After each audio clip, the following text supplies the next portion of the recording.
நமக்கு ரெஸ்ட்ரேஷன் அந்த காரியத்தை குறித்து தான் ஆண்டவர் நமக்கு வாக்கு பண்ணியிருந்தார். ஏன் இழந்து போயிட்டோம் அப்படின்னா, நம்முடைய நோக்கம் இல்லாமல் எதற்காக தேவன் என்னை அழைத்தார் அல்லது எதற்காக ரட்சிக்கப்பட்டேன் அப்படின்றதான நோக்கம் இல்லாதபடிக்கு நாம் செயல்படுகிறதுனாலே தான் கர்த்தர் நமக்கு வைத்திருக்கிறதான நன்மைகளையும் ஆசீர்வாதங்களையும் நம்மால் பெற்றுக்கொள்ள முடியவே இல்லை. அதனால் இந்த நாளில் நாம் பார்க்க இருக்கிறதான செய்தியினுடைய தலைப்பு, நம்முடைய லக்கை கண்டுபிடித்து இழந்து போனதை மீட்டு கொள்ளுதல், உடைந்து போனதை சரி செய்தல். இதுதான் இந்த நாட்களுடைய செய்தியினுடைய தலைப்பாக இருக்கிறது. நம்முடைய லக்கு என்பது மிகவும் மிகவும் முக்கியமான ஒன்றாக இருக்கிறது. பவுல் அப்போஸ்தலன் சொல்கிறாரு பாருங்கள், பிலிப்பியருக்கு எழுதின நிருபத்தில் 3ஆம் அதிகாரம்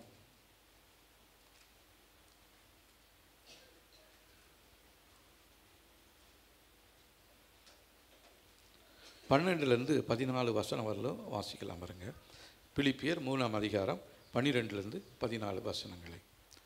நான் அடைந்தாயிற்று அல்லது முற்றிலும் தேறினவனானேன் என்று எண்ணாமல், கிறிஸ்து இயேசுவினாலே நான் எதற்காக பிடிக்கப்பட்டேனோ அதை நான் பிடித்து கொள்ளும்படி ஆசையாய் தொடர்கிறேன். சகோதரரே, அதை பிடித்து கொண்டேன் என்று நான் எண்ணுகிறதில்லை.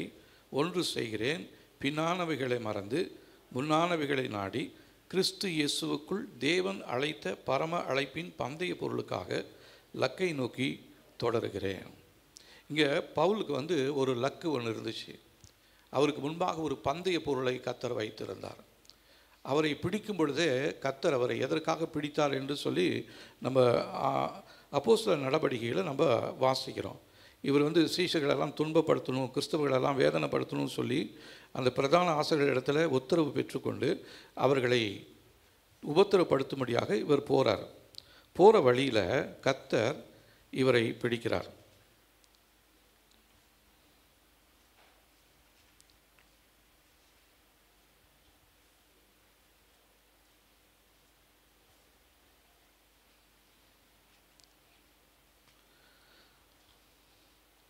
அப்போஸ்தலர் நடவடிக்கைகள் 9ஆம் அதிகாரத்தில் நம்ம வாசிக்கிறோம்.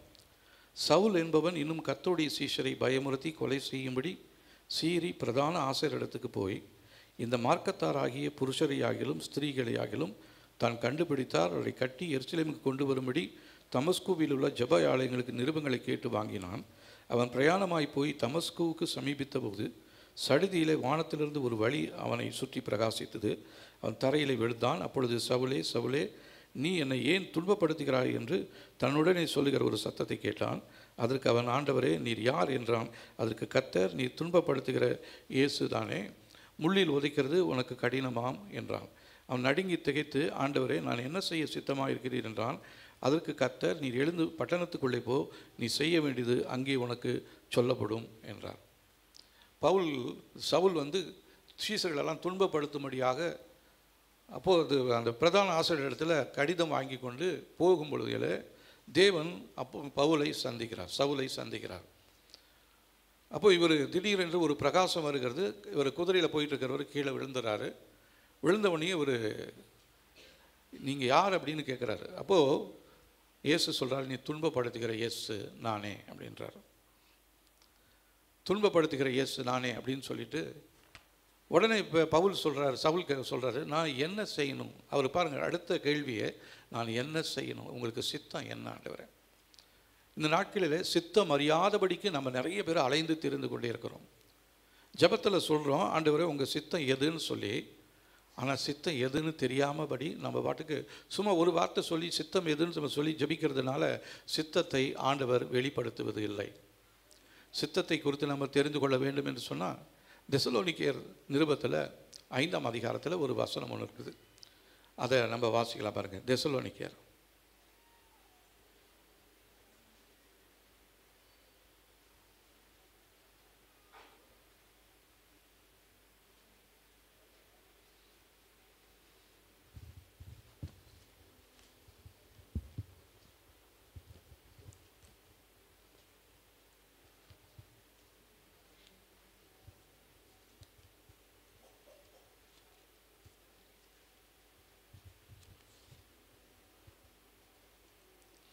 தெசலோனிக்கேயர் 5ஆம் அதிகாரம்.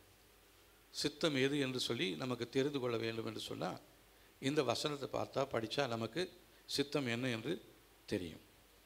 அதில் பாருங்கள் 14ஆம் வசனத்திலிருந்து, மேலும் சகோதரரே, நாங்கள் உங்களுக்கு போதிக்கிறது என்னவென்றால், ஒழுங்கில்லாதவர்களுக்கு புத்தி சொல்லுங்கள், திடனற்றவர்களை தேற்றுங்கள், பலவீனரை தாங்குங்கள், எல்லாரிடத்திலும் நீடிய சாந்தமாயிருங்கள், ஒருவனும் மற்றொருவன் செய்யும் தீமைக்கு தீமை செய்யாதபடி பாருங்கள், உங்களுக்குள்ளும் மற்ற யாவருக்குள்ளும் எப்பொழுதும் நன்மை செய்ய நாடுங்கள், எப்பொழுதும் சந்தோஷமாயிருங்கள், இடைவிடாமல் ஜெபம் பண்ணுங்கள், எல்லாவற்றிலும் ஸ்தோத்திரம் செய்யுங்கள், அப்படி செய்வதே கிறிஸ்து இயேசுவுக்குள் உங்களை குறித்து தேவனுடைய சித்தமாய் இருக்கிறது.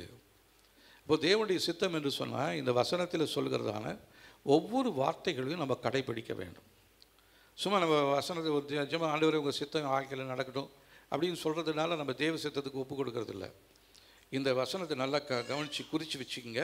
1 தெசலோனிக்கேயர் 5ஆம் அதிகாரம் 14லேருந்து நீங்கள் இந்த வசனங்களை வாசிங்க. 18 வசனங்களை வாசிக்கும் பொழுது அதில் சொல்லப்பட்டதான ஒவ்வொரு காரியங்களையும் நாம் இந்த நாட்களிலே தெளிவாக தியானித்து அவளை கடைபிடிக்கும் பொழுது நாம் தேவனுடைய சித்தத்தை செய்கிறவர்களாக இருப்போம். மற்றபடி தேவனுடைய சித்தம் செய்யணும் அப்படின்னு சொல்லிட்டு சும்மா ஜெபம் பண்ணிட்டு, ஆண்டவரே உங்கள் சித்தம் நடக்கட்டும் ஆண்டவரே நான் சொல்லிவிட்டு அப்படி ஜெபம் பண்ணுறது கிடையாது. இந்த ஒவ்வொரு வார்த்தைகளுக்கும் நம்ம உண்மை உள்ளவர்களாய் கீழ்ப்படிந்து நடக்கக்கூடியவர்களாக இருக்கணும். கர்த்தர் இந்த நாட்களில் நம்மை எதற்காக தெரிந்து கொண்டார் என்று சொல்லி நாம் தெரிந்து கொள்ள வேண்டியது மிகவும் அவசியமானதாக இருக்கிறது. கர்த்தர் நம்மை எதற்காக தெரிந்து கொண்டார் என்று சொன்னால், இதற்கு இன்னொரு வசனத்தை வாசிக்கலாம் பாருங்க. ஆபகுக்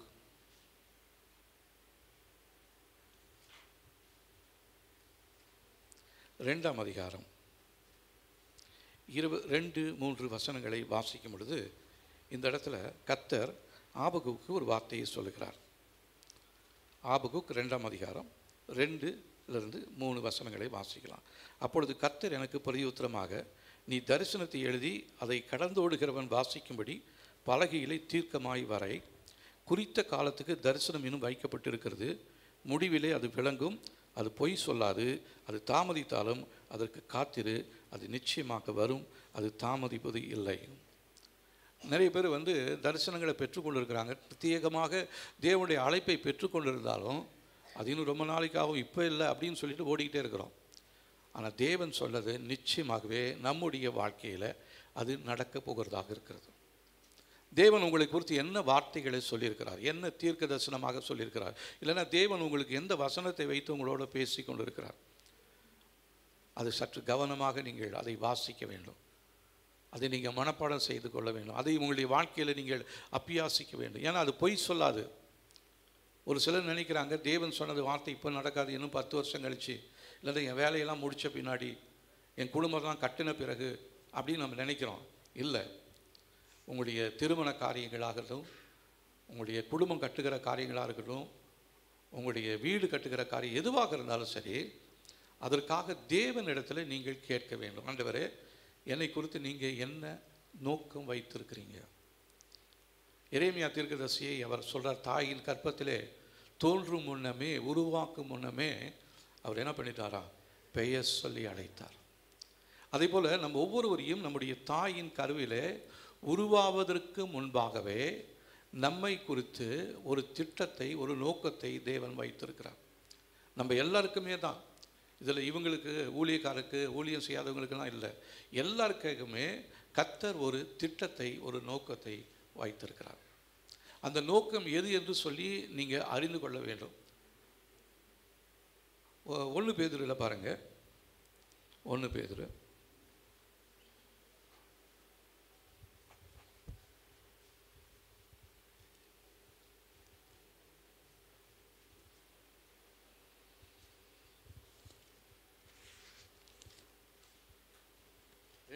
2 பேதுரு 1ஆம் அதிகாரம் 10ஆம் வசனம். ஆகையால் சகோதரரே, உங்கள் அழைப்பையும் தெரிந்து கொள்ளுதலையும் உறுதியாக்கும்படி ஜாக்கிரதையாயிருங்கள். இவைகளை செய்தால் நீங்கள் ஒரு காலம் இடறி விழுவது இல்லை. இப்போது நம்ம ரட்சிக்கப்பட்டு எத்தனை வருஷங்கள் ஆகுது.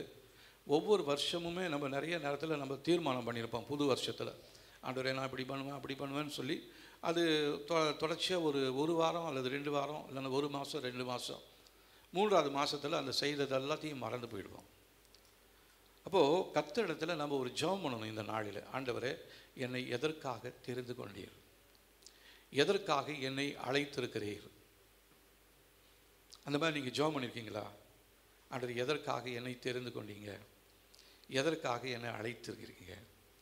அது தெரிஞ்சுக்கிட்டு அதன்படி நடக்கும் பொழுது நீங்கள் இப்போ இதுவரையிலும் கீழே விழுந்து எழுந்து கீழே விழுந்து எழுந்து வந்தது போல் நீங்கள் இனி வருகிறதான வருஷத்தில் நீங்கள் கீழே விழுந்து எழுதுறது இல்லை, கிடையாது. நிற்கிறீங்க, நின்றுட்டே இருக்க போகிறீங்க. கர்த்தர் வருகிற வரையிலும் அவருக்கு சாட்சியாக இருக்க போகிறீங்க. ஓடுறவங்க ஓடிக்கிட்டே இருப்பாங்க கர்த்தர் வருகிற வரையிலும். இதுவரையில் நம்ம எழுந்தோம், நின்றோம், கீழே விழுந்துட்டோம். இப்படி இருக்கக்கூடாது. இந்த வருஷம் முடிஞ்ச பின்னாடி அடுத்து 2025 தொடங்குறப்போ நம்ம ஜெபம் பண்ணிக்கலாம் அப்படின்னு நீங்கள் தயவு செஞ்சு நினைக்காதீங்க. உங்களை கையெடுத்து கும்பிட்றேன். நீங்கள் உங்களுடைய அழைப்பையும் தெரிந்து கொள்ளுதலையும் நீங்கள் தேவ சமூகத்தில் இப்பொழுதே நீங்கள் தெரிந்து கொள்ள வேண்டியது மிகவும் அவசியமாக இருக்கிறது. கர்த்தர் நம்ம ஒவ்வொருவரையும் குறித்து ஒரு நோக்கம் ஒன்று வைத்திருக்கிறார். அந்த நோக்கம் இல்லாமல் உங்களை தெரிந்து கொள்ளலை, உங்களை அழைக்கலை. நீங்கள் சாதாரணமாக ஒரு விசுவாசி இருப்பதற்காக தேவன் உங்களை தெரிந்து கொள்ளலை. சாதாரணமாக ஒரு பிஸ்னஸ் செய்கிறதுக்காக கர்த்தர் உங்களை தெரிந்து கொள்ளலை. 4 பிள்ளைங்களுக்கு பெற்றோராக இருக்கணும்னு கர்த்தர் உங்களை தெரிந்து கொள்ளலை. கர்த்தர் உங்களை அழைத்ததற்கு ஒரு நோக்கம் இருக்கிறது என்பதை நான் உங்களிடத்தில் உறுதியாக சொல்லுகிறேன். அதற்கு நீங்கள் ஜெபிக்கணும். இந்த நாளில் நீங்கள் அதற்காக ஜெபிக்கணும். ஆண்டவரே, என்னை எதற்காக தெரிந்து கொண்டீங்க? என்னை எதற்காக அழைத்தீங்க? இது தெரிந்து கொள்ளாமல் நீங்கள் ஓடுற ஓட்டம் எல்லாமே வீணாக போய்விடும். நீங்கள் ஆராதிக்கிறதான ஆராதனை எல்லாம் வீணாக போயிடும். நீங்கள் போடுற காணிக்கையெல்லாம் வீணாக போயிடும். ஒன்றும் நம்மளை பரலோகத்துக்கு கொண்டு போகவே போகாது. அழைப்பையும் தெரிந்து கொள்ளுதலையும் தெரிந்து கொண்டு அதன்படி நாம் நடக்கும் பொழுது அது நிச்சயமாகவே நம்முடைய வாழ்க்கையில் தேவன் நினைத்ததான காரியத்தை அது செய்யும். உங்களுடைய வாழ்க்கையின் நோக்கம் என்ன என்று நான் உங்களிடத்தில் கேட்கிறேன். நீங்கள் இப்போ அதற்கு பதில் என்ன சொல்ல போகிறீங்க? ஆண்டவர், என் வாழ்க்கையின் நோக்கம், என் குடும்பத்தை ஆண்டவர் கொடுத்ததுக்கு என்ன நோக்கம்? உங்களுக்கு பிள்ளைகளை கொடுத்ததுக்கு தேவனுக்கு ஒரு நோக்கம் உண்டு. உங்களுக்கு இருக்கிற வேலையை கொடுத்ததுக்கு தேவனுக்கு ஒரு நோக்கம் உண்டு. அந்த நோக்கம் என்ன என்று தெரியுமா உங்களுக்கு? தேவன் தம்முடைய பிள்ளைகளாகும்படி உங்களை தெரிந்து கொண்டிருக்கிறார். அடுத்ததாக மற்றவங்களுக்கு சத்தியம் சொல்லும்படி கர்த்தர் உங்களை தெரிந்து கொண்டிருக்கிறார். ஊழியம் செய்யும்படி கர்த்தர் உங்களை தெரிந்து கொண்டிருக்கிறார். சும்மா ஏதோ ஒரு கல்யாணத்தை பண்ணோம், ஒரு குடும்பத்தை இது பண்ணோம், 4 பிள்ளைகளை பெற்றோம், அதுங்களை வளர்த்தோம், அதுக்கு கல்யாணம் பண்ணி கொடுத்தோம், அப்படியே வயசாகி போய் அப்படியே தாத்தா பாட்டியாக மாறி அதுக்காக கர்த்தர் உங்களை தெரிந்து கொள்ளவே இல்லை. அதனால தான் நீங்கள் இதுவரையும் கீழே விழுந்து விழுந்து எழுந்து நின்றுக்கிட்டே இருக்கிறீங்க. இந்த வருஷத்தின் கடைசி நாட்களில் வந்திருக்கிறோம். 2024ஆம் ஆண்டின் கடைசி மாதத்தில் நாம் வந்திருக்கிறோம். இன்னும் நமக்கு முன்பாக சொற்ப நாட்கள் தான் இருக்கிறது. இந்த நாட்களுக்குள்ளாக நாம் நம்மை ஆயத்தப்படுத்தி கொள்ள வேண்டும். அதற்காக தான் கர்த்தர் இந்த நாட்களை நமக்கு ஈவாக கொடுத்துருக்கிறார். எத்தனையோ பேருக்கு இல்லை.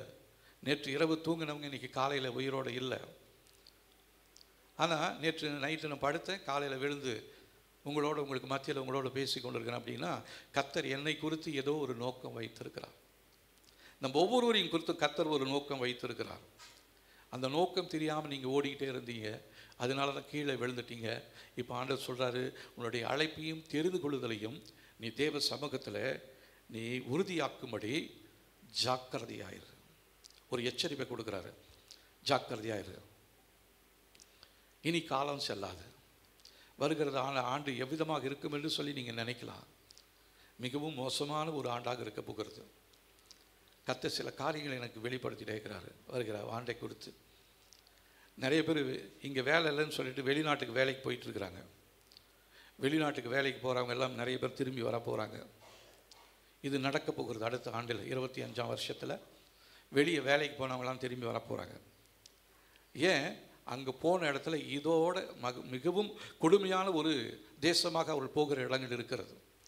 இவங்க நம்பிக்கிட்டு போகிறாங்க, அங்கே போய் நல்லா சம்பாதிக்கலாம், நல்லா செழிப்பாக இருக்கலாம், வீட்டை கட்டலாம் அப்படின்னு சொல்லி. எதுவுமே முடியாது. போகிறவங்கெல்லாம் திரும்பி வர போகிறாங்க. அதில் ஒரு வேளை நீங்கள் வெளிநாட்டுக்கு போகிறேன் அப்படின்ற அந்த ஒரு யோசனை, ஒரு எண்ணம் இருந்துச்சுன்னா தேவ சமூகத்தில் ஜெபம் பண்ணுங்க. ஆண்டவரே, என்னை குறித்து என்ன நோக்கம் வச்சுருக்கிறீங்கன்னா, எந்த நாட்டில் இருக்கணும்? உனக்கு இந்த நாடு தான் உனக்கு சொந்தம். இங்கே தான் உன்னுடைய ஊழிய பிரதேசம் இங்கே தான் இருக்குது. உன்னுடைய சொந்தக்காரங்கெல்லாம் இங்கே தான் இருக்கிறாங்க. இதெல்லாம் விட்டுட்டு நீ ஏன் வெளிநாட்டுக்கு போயிட்டுருக்கிற? வெளிநாட்டுக்கு போய் வேலை செய்யறதுனாலும் பிழைக்க முடியாது. வெளிநாட்டில் வேலை செஞ்சுட்டு வந்து கஷ்டத்தோடு இருக்கிற எத்தனையோ குடும்பங்களை எனக்கு தெரியும். சம்பாதிச்சுட்டு வந்துட்டு பெற்றோர்களிடத்தில் இன்னும் பணத்தை வாங்கிட்டு இருக்கிற பிள்ளைங்களும் நிறைய பேர் உண்டு. அதனால் வெளிநாடு அப்படின்ற அந்த ஒரு மோகம் இருக்குமானால் அதை இந்த நாட்களிலே நீங்கள் விட்டு விட வேண்டும். கர்த்தர் உங்களுக்கு எந்த இடத்த வச்சிருக்கிறாரோ அந்த இடத்துல நீங்கள் ஸ்திரமாக நீங்கள் நிற்கும் பொழுது, உங்களுடைய அழைப்பையும் தெரிந்து கொள்வதையும் உறுதிப்படுத்தி கொண்டு நீங்கள் நடக்கும் பொழுது, கர்த்தர் உங்களுடைய நடக்கையை வாய்க்கச் செய்வார். உங்களுடைய குடும்பத்தை விருத்தி அடைய செய்வார். அதை விட்டுட்டு நீங்கள் இருக்கிறத விட்டுட்டு பறக்கிறத பிடிக்கிறேன்னு நீங்கள் போனீங்கன்னா உங்களுடைய குடும்பத்தில் தீராத போராட்டமும் பிரச்சனைகளும் தான் அதிகமாகி கொண்டே இருக்கும். ஆகவே இந்த நாட்களில் கர்த்தர் நம்மிடத்தில் கேட்பது, உன்னுடைய அழைப்பையும் தெரிந்து கொள்வதிலையும் நீ தெளிவாக பெற்றுக்கொண்டாயா? தேவன் உங்களோட பேசியிருக்கிறாரா? கர்த்தர் உங்களை எதற்காக அழைத்தார் என்று சொல்லி. ஏதோ ரட்சிக்கப்பட்டுட்டோம், ஏதோ ஞானஸ்நானம் எடுத்துட்டோம், இத்தனை ஆண்டாக சபைக்கு வந்துட்டு இருக்கிறோம், அதெல்லாம் தேவையில்லாத ஒன்று இல்லை. அதெல்லாமே நமக்கு எந்த பிரயோஜனத்தையுமே கொடுக்காது. கர்த்தர் உங்களை எதற்காக அழைத்திருக்கிறார்? தேவன் அழைத்த அழைப்பில் நீங்கள் இதுவரையிலும் என்ன செய்து கொண்டிருக்கிறீங்க? கர்த்தர் உங்களிடத்தில் கணக்கு கேட்பாரானால், இத்தனை ஆண்டு நீ சபையில் வந்து இவ்வளோ நாள் பிரசங்கத்தை கேட்டுட்டு இருக்கிறிய, உன்னிடத்தில் என்ன மாற்றம் இருக்கிறது? நீ எதற்காக ஓடிக்கொண்டிருக்கிறாய்? என்னத்தை செய்து முடித்திருக்கிறாய் அப்படின்னு சொல்லி நம்மக்கிட்ட ஒரு கேள்வி கேட்டார்னா நம்ம தேவனுக்கு என்ன பதில் சொல்லுவோம்? அழைப்பு என்பது எல்லாருக்கும் உறுதியாக்கப்பட்ட ஒன்று. தெரிந்து கொள்ளுதல் என்பது எல்லாருக்கும் தேவையான ஒன்றாக இருக்கிறது. அப்போது அந்த ஆபகுக்கில் சொல்கிறார் கர்த்தர், நீ தரிசனத்தை எழுதி அதை கடைந்தோடுகிறவன் வாசிக்கும்படி பலகையிலே தீர்க்கமாக வரை. குறித்த காலத்து தரிசனம் இன்னும் வைக்கப்பட்டிருக்கிறது. முடிவிலே அது விளங்கும். அது பொய் சொல்லாது. அது தாமதித்தாலும் அதற்கு காத்திரு. அது நிச்சயமாக வரும். அது தாமதிப்பதில்லை என்று சொல்லி கர்த்தர் நம்மை எச்சரிக்கிறார். உங்களுக்கு என்ன, நிறைய பேர் வந்து தரிசனத்தை பெற்றுக்கொண்டு இருக்கிறாங்க, ஆனால் அந்த தரிசனத்தை மறந்து போயிட்டாங்க. ஒரு சிலருக்கு அவ்வப்போது அந்த தரிசனம் வரும், அது இன்னும் கொஞ்சம் நாள் இருக்குது, அடுத்த வருஷம் பார்க்கலாம், அடுத்த மாதம் பார்க்கலாம் அப்படின்னு நீங்கள் தள்ளி போட்டு கொண்டே இருக்கிறீங்க. கர்த்தர் உங்களுக்கு என்ன சொன்னாரோ அது பொய் சொல்லாது. அது சீக்கிரமாக நடக்க போகிறது. அதனால் அடுத்த இந்த வருஷம் முடிகிற வரலும் காத்திருக்காமல் இப்பொழுதே நீங்கள் தேவ சமூகத்தில் ஒரு தீர்மானம் எடுக்க வேண்டும். ஆண்டவரே, உங்களுடைய சித்தத்துக்கு என்னை அர்ப்பணிக்கிறேன். நீங்கள் உலக கவலை, உங்களுடைய குடும்பத்தை குறித்து கவலைப்பட தேவையே இல்லை. உங்களுடைய பிள்ளைகளுடைய திருமண காரியத்தை கர்த்தர் பார்த்து கொள்வார். அதில் நீங்கள் கவலைப்பட்டுகிட்டே இருக்கிறீங்க. நிறைய பேர் உங்களுடைய பிள்ளைகளுடைய திருமண காரியத்தை குறித்து நீங்கள் கவலையோடு இருக்கிறீர்கள். கர்த்தர் சொல்கிற அதையெல்லாம் நான் பார்த்துக்குவேன். நீ முதலாவது உன்னுடைய அழைப்பை, உன்னுடைய தெரிந்து கொள்ளுதலை, நீ எதற்காக உன்னை அழைச்சேன், எதற்காக உன்னை தெரிந்து கொண்டேன், எதற்காக உன்னை அபிஷேகித்தேன், எதற்காக நான் என் சரீரத்தில் உன்னை ஒரு பங்கு பெறுகிறவனாக உன்னை மாற்றியிருக்கிறேன், அதை நீ தெரிந்து கொண்டாயா என்று சொல்லி ஆண்டவர் கேட்குறாரு. அதை தெரிந்து கொண்டிருக்கிறோமா? நீங்கள் சபையில் அங்கத்தினர்களாக இல்லை, தேவனுடைய சரீரத்தில் நீங்களும் நானும் அங்கங்களாக மாற வேண்டும். ஹல்லேலூயா. கர்த்தர் வசிக்கிற தேவனுடைய ஆலயமாக நீங்களும் நானும் இருக்கிறோம். அப்போ இந்த தேவ ஆலயம் எவ்வளோ பரிசுத்தமாக இருக்கணும், அதில் எவ்வளோ ஆராதனை இருக்கணும், எவ்வளோ துதி ஸ்தோத்திரங்கள் இருக்கணும். அப்படியே நம்ம பாட்டுக்கு என்ன பண்ணிட்டு இருக்கிறோம், போயிட்டு வந்துட்டு இருக்கிற வெள்ளை அடிக்கப்பட்ட கல்லறைன்னு சொல்லி ஆண்டவர் ஒரு இடத்துல ஒருத்தரை பார்த்து எச்சரிக்கிறார். உள்ளே பார்த்தா எல்லாம் அழுகி போன செத்து போன உடலும் நசுங்கி போனதான நாஷ்டம் எடுத்ததான சதையும் தான் இருக்கும். மேலே ஆனால் பண்ணியிருக்கும் வெள்ளை அடிக்கப்பட்ட கல்லறை. அதை போலவே நம்முடைய வாழ்க்கை வெள்ளை அடிக்கப்பட்ட கல்லறையை போல் இருக்கிறது. உள்ளே பார்த்தா ஒன்றுத்துக்கும் பிரயோஜனப்படாத ஒரு வாழ்க்கையாக இருக்கிறது. கர்த்தர் அதை விரும்பலை. அதை தான் இந்த நாடிலே நம்மோடு பேசி கொண்டிருக்கிறார் தேவன். நீ அழைத்ததான அழைப்பை உன்னை நான் எதற்காக தெரிந்து கொண்டேனோ அதை நீ இந்த நாட்களிலே நீ அறிந்து கொண்டு அதன்படி செய்ய உன்னை அர்ப்பணிப்பாயா என்று சொல்லி ஆண்டவர் நம்மிடத்தில் கேட்கிறார். நாம் என்ன பதில் சொல்ல போகிறோம்? கண்களை மூடி கர்த்தரை நோக்கி பார்ப்போம்.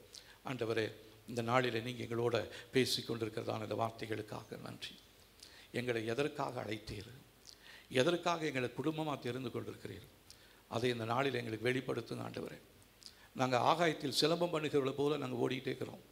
எந்த ஒரு பிரயோஜனம் இல்லாத ஒரு வாழ்க்கைக்காக நாங்கள் ஓடிக்கிட்டே இருக்கிறோம். இந்த வாழ்க்கை அநித்தியமான காரியம் ஆண்டவரே. நித்தியமான பரலோக ராஜ்யம் என்று ஒன்று உண்டு. அதில் நாங்கள் உங்களோட நித்தியமாக இருக்கணுன்றது தான் உங்களுடைய சித்தமாக இருக்கிறது. அழிந்து போகிறதான இந்த உறவுக்காக, இந்த பணத்திற்காக, இந்த செல்வத்திற்காக நான் இனி ஓடாமல் ஆண்டவரே உங்களுடைய சித்தத்தின்படியாக செய்ய என்னை குறித்து கர்த்தர் என்ன நோக்கம் வைத்திருக்கிறீரோ அந்த நோக்கத்தை நிறைவேற்ற என்னை நான் தாழ்த்தி ஒப்புக் கொடுக்கிறேன். தேவ சமூகத்தில் அர்ப்பணிப்போமா? ஆண்டவரே, என்ன உங்களுடைய கரத்தில் ஒப்புக் கொடுக்குற ஆண்டவரே, உங்களுடைய சித்தம் எதுவோ அதை எனக்கு. ஒருவேளை தேவனுடைய சித்தம் அறியாதவங்களாக இருப்பீர்கள், ஆனால் இந்த நாளில் கேளுங்க, கர்த்தர் உங்களோட பேசுவார்.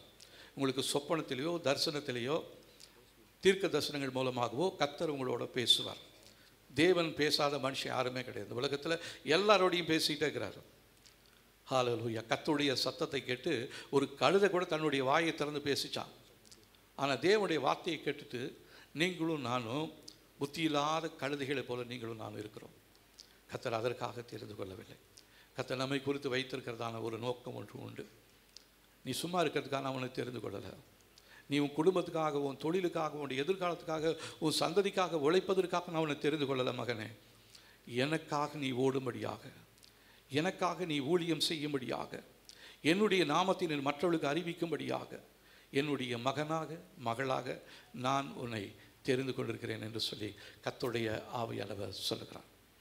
ஹல்லேலூயா. ரமாலதீனா சந்தோரேனியா துலோதிரீனா ஷபலரம ரதிரானியாஸ்யா ரைதுரீனா சந்தரான் துரானியாஸ்யா துரீனியாஸ்யா. நம்ம எல்லாரையும் தேவன் அழைத்திருக்கிறாருங்க. தேவன் நம்மை அழைத்திருக்கிறாரு. ஹல்லேலூயா. ஹல்லேலூயா. ஆமென். ஆண்டவரே, நன்றி நன்றி நன்றி. தேவ சமூகத்தில் ஜெபத்திலேயே இருங்க, காத்துருங்க. ஆண்டவரே, என்னோட பேசுங்க என்று சொல்லி இந்த நாளில் அவர் பேச போகிறார்.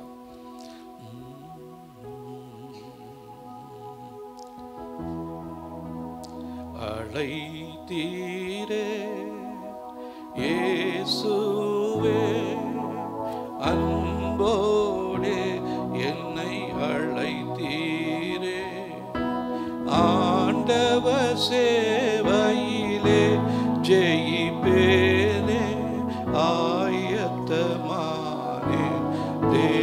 ஆயத்தமா இருக்கிறவங்க, ஆண்டவர் சேவையிலே ஜெயிப்பேனே, ஆயத்தமானே. தேவே அழைத்தீரே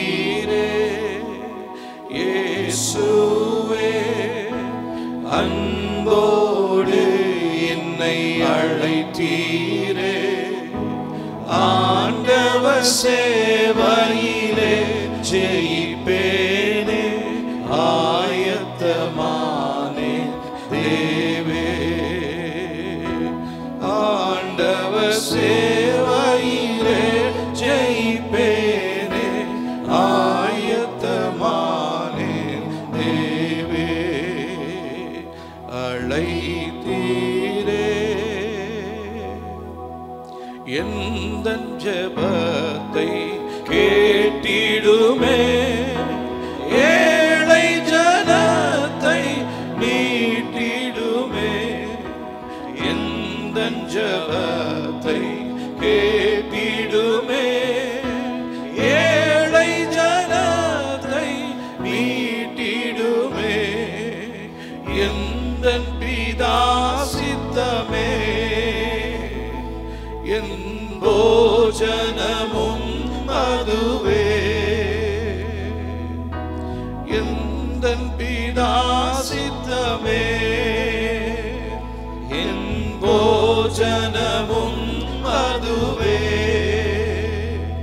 என் பிராணனை கூட நேசித்திடாமல் என்னையும் ஒப்படைத்தே, என் பிராணனை கூட நேசித்திடாமல் என்னையும் ஒப்படைத்தே, அழைத்தீரே இயேசுவே, அன்போடு என்னை அழைத்தீரே, ஆண்டவர் சேவையிலே ஜெயிப்பேனே, ஆயத்தமானேன். தேவே ஆண்டவர் சேவையிலே ஜெயிப்பேனே, ஆயத்தமானேன். தேவே பாக்கியமான சேவையிலே செய்திடுவே. பாக்கியமான சேவையிலே பாதம் பணிந்தே செய்திடுவே. ஆயுள் முடியும் வரை கிறிஸ்தேசு வருகை வரை, ஆயுள் முடியும் வரை கிறிஸ்தேசு வருகை வரை. அன்பின் மனத்தாழ்மை உண்மையும் காத்து ஆண்டவரை அடைவே. அன்பின் மனத்தாழ்மை உண்மையும் காத்து ஆண்டவரை அடைவே. அழைத்தீரே இயேசுவே, அன்போடு என்னை அழைத்தீரே. ஆண்டவர் சேவையிலே ஜெயிப்பேனே, ஆயத்தமானே தேவே. ஆண்டவர் சேவையிலே ஜெயிப்பேனே, ஆயத்தமானே தேவே. உனக்கு இருக்கிறதான அந்த சம்பளம் இல்லை, உனக்கு இருக்கிறதான அந்த ஆஸ்தி அது போதாதுன்னு சொல்லி இன்னும் அதிகமாக நீ நாடி ஓடிக்கிட்டே இருக்கிற. கர்த்தர் உன்னோடு தான் பேசிகிட்டு இருக்கிறாரு. ஒரு கொடூரமான சூழ்நிலையில் இங்கே கொஞ்சம் பேர் வந்திருக்கீங்க. அடுத்தது என்ன செய்யறதுன்னு தெரியாமல், அடுத்த நான் நாளைக்கு என்ன பண்ணுறதுன்னு தெரியாமல் ஒரு இக்கட்டில் முழித்து கொண்டிருக்கிறதான அநேகரை கர்த்தர் எனக்கு காண்பிக்கிறார். இதிலிருந்து எப்படி வெளியே வருவோன்னு நீங்கள் நினைக்கிறீங்க, பயந்து கொண்டு இருக்கிறீங்க. கர்த்தர் சொல்கிறார், நான் உனக்கு சகாயராக இருந்து நீ பயப்படுகிற காரியத்திலிருந்து உன்னை விடுதலையாக்க என்னால் முடியும் என்று சொல்லி நீ நம்புகிறாயா? என்னிடத்தில் உன்னை தாழ்த்தி ஒப்புக்கொடு, நான் உன்னை உயர்த்துவேன். நீ பயப்படுகிற காரியத்திலிருந்து உன்னை விடுதலையாக்குவேன். எந்த மனுஷனாலும் எவ்வளோ ரூபாய் இருந்தாலும் நீ பயந்து கொண்டிருக்கிற காரியத்திலிருந்து உன்னை விடுதலையாக்க முடியாது. ஆனால் கர்த்தர் சொல்கிறாரு, என்னுடைய கரம் இத்தகைய சூழ்நிலையில் உன்னை விடுதலையாக்க, உன்னை மேன்மைப்படுத்த, உன்னை உயர்த்த என்னுடைய கரம் ஆயத்தமாக இருக்கிறது. நான் எதற்காக உன்னை தெரிந்து கொண்டேன், அழைத்தேன் என்று சொல்லி அறிந்து அதன்படி நீ என்னுடைய கரத்தில் உன்னை ஒப்பு கொடுப்பாயானால் நிச்சயமாகவே நான் உன்னை உயர்த்துவேன். நீ கீழே போவது கிடையாது. நீ வாளாகாமல் தலையாக இருக்க போகிறாய், கீழாகாமல் மேலாக இருக்க போகிறாய். அதற்கு முன்பாக நீ என்னுடைய வார்த்தைகளை கேட்க வேண்டும். அநேகர் வாளும் இல்லாமல் தலையும் இல்லாமல் நடுமையத்தில் இருப்பது போல ஒரு மிகவும் ஆபத்தான ஒரு சூழ்நிலையில் இருக்கிறீங்க. கர்த்தர் அப்படிப்பட்டவர்களை பார்த்து சொல்லுகிறார், நீ மேலும் இல்லை கீழே இல்லை, நடுமையத்தில் இருக்கிற உனக்கு மிகவும் ஆபத்தான காரியங்கள் உன்னை சூழ்ந்து கொண்டிருக்கிறது. என்னுடைய பிள்ளையே, என்னுடைய வார்த்தை கேட்டு என்னுடைய சமூகத்தில் உன்னை அர்ப்பணி. நான் உன்னை மேலாக மாற்றுவேன். உன்னை கீழாக இருக்கிற உன்னை மேலாக மாற்றுவேன். வாளாக இருக்கிறதான உன்னை நான் தலையாக மாற்றுவேன் என்று சொல்லி கர்த்தருடைய ஆவியானவர் சொல்லுகிறார். ஹல்லேலூயா. கர்த்தாவே, இந்த நேரத்தில் உம்முடைய நோக்கத்தை, உம்முடைய தெரிந்து கொள்ளுதலை எங்களுக்கு சொல்லும்படியாக நாங்கள் ஒப்பு கொடுத்து ஜெபிக்கிறோம் ஆண்டவரே. ஆமென்.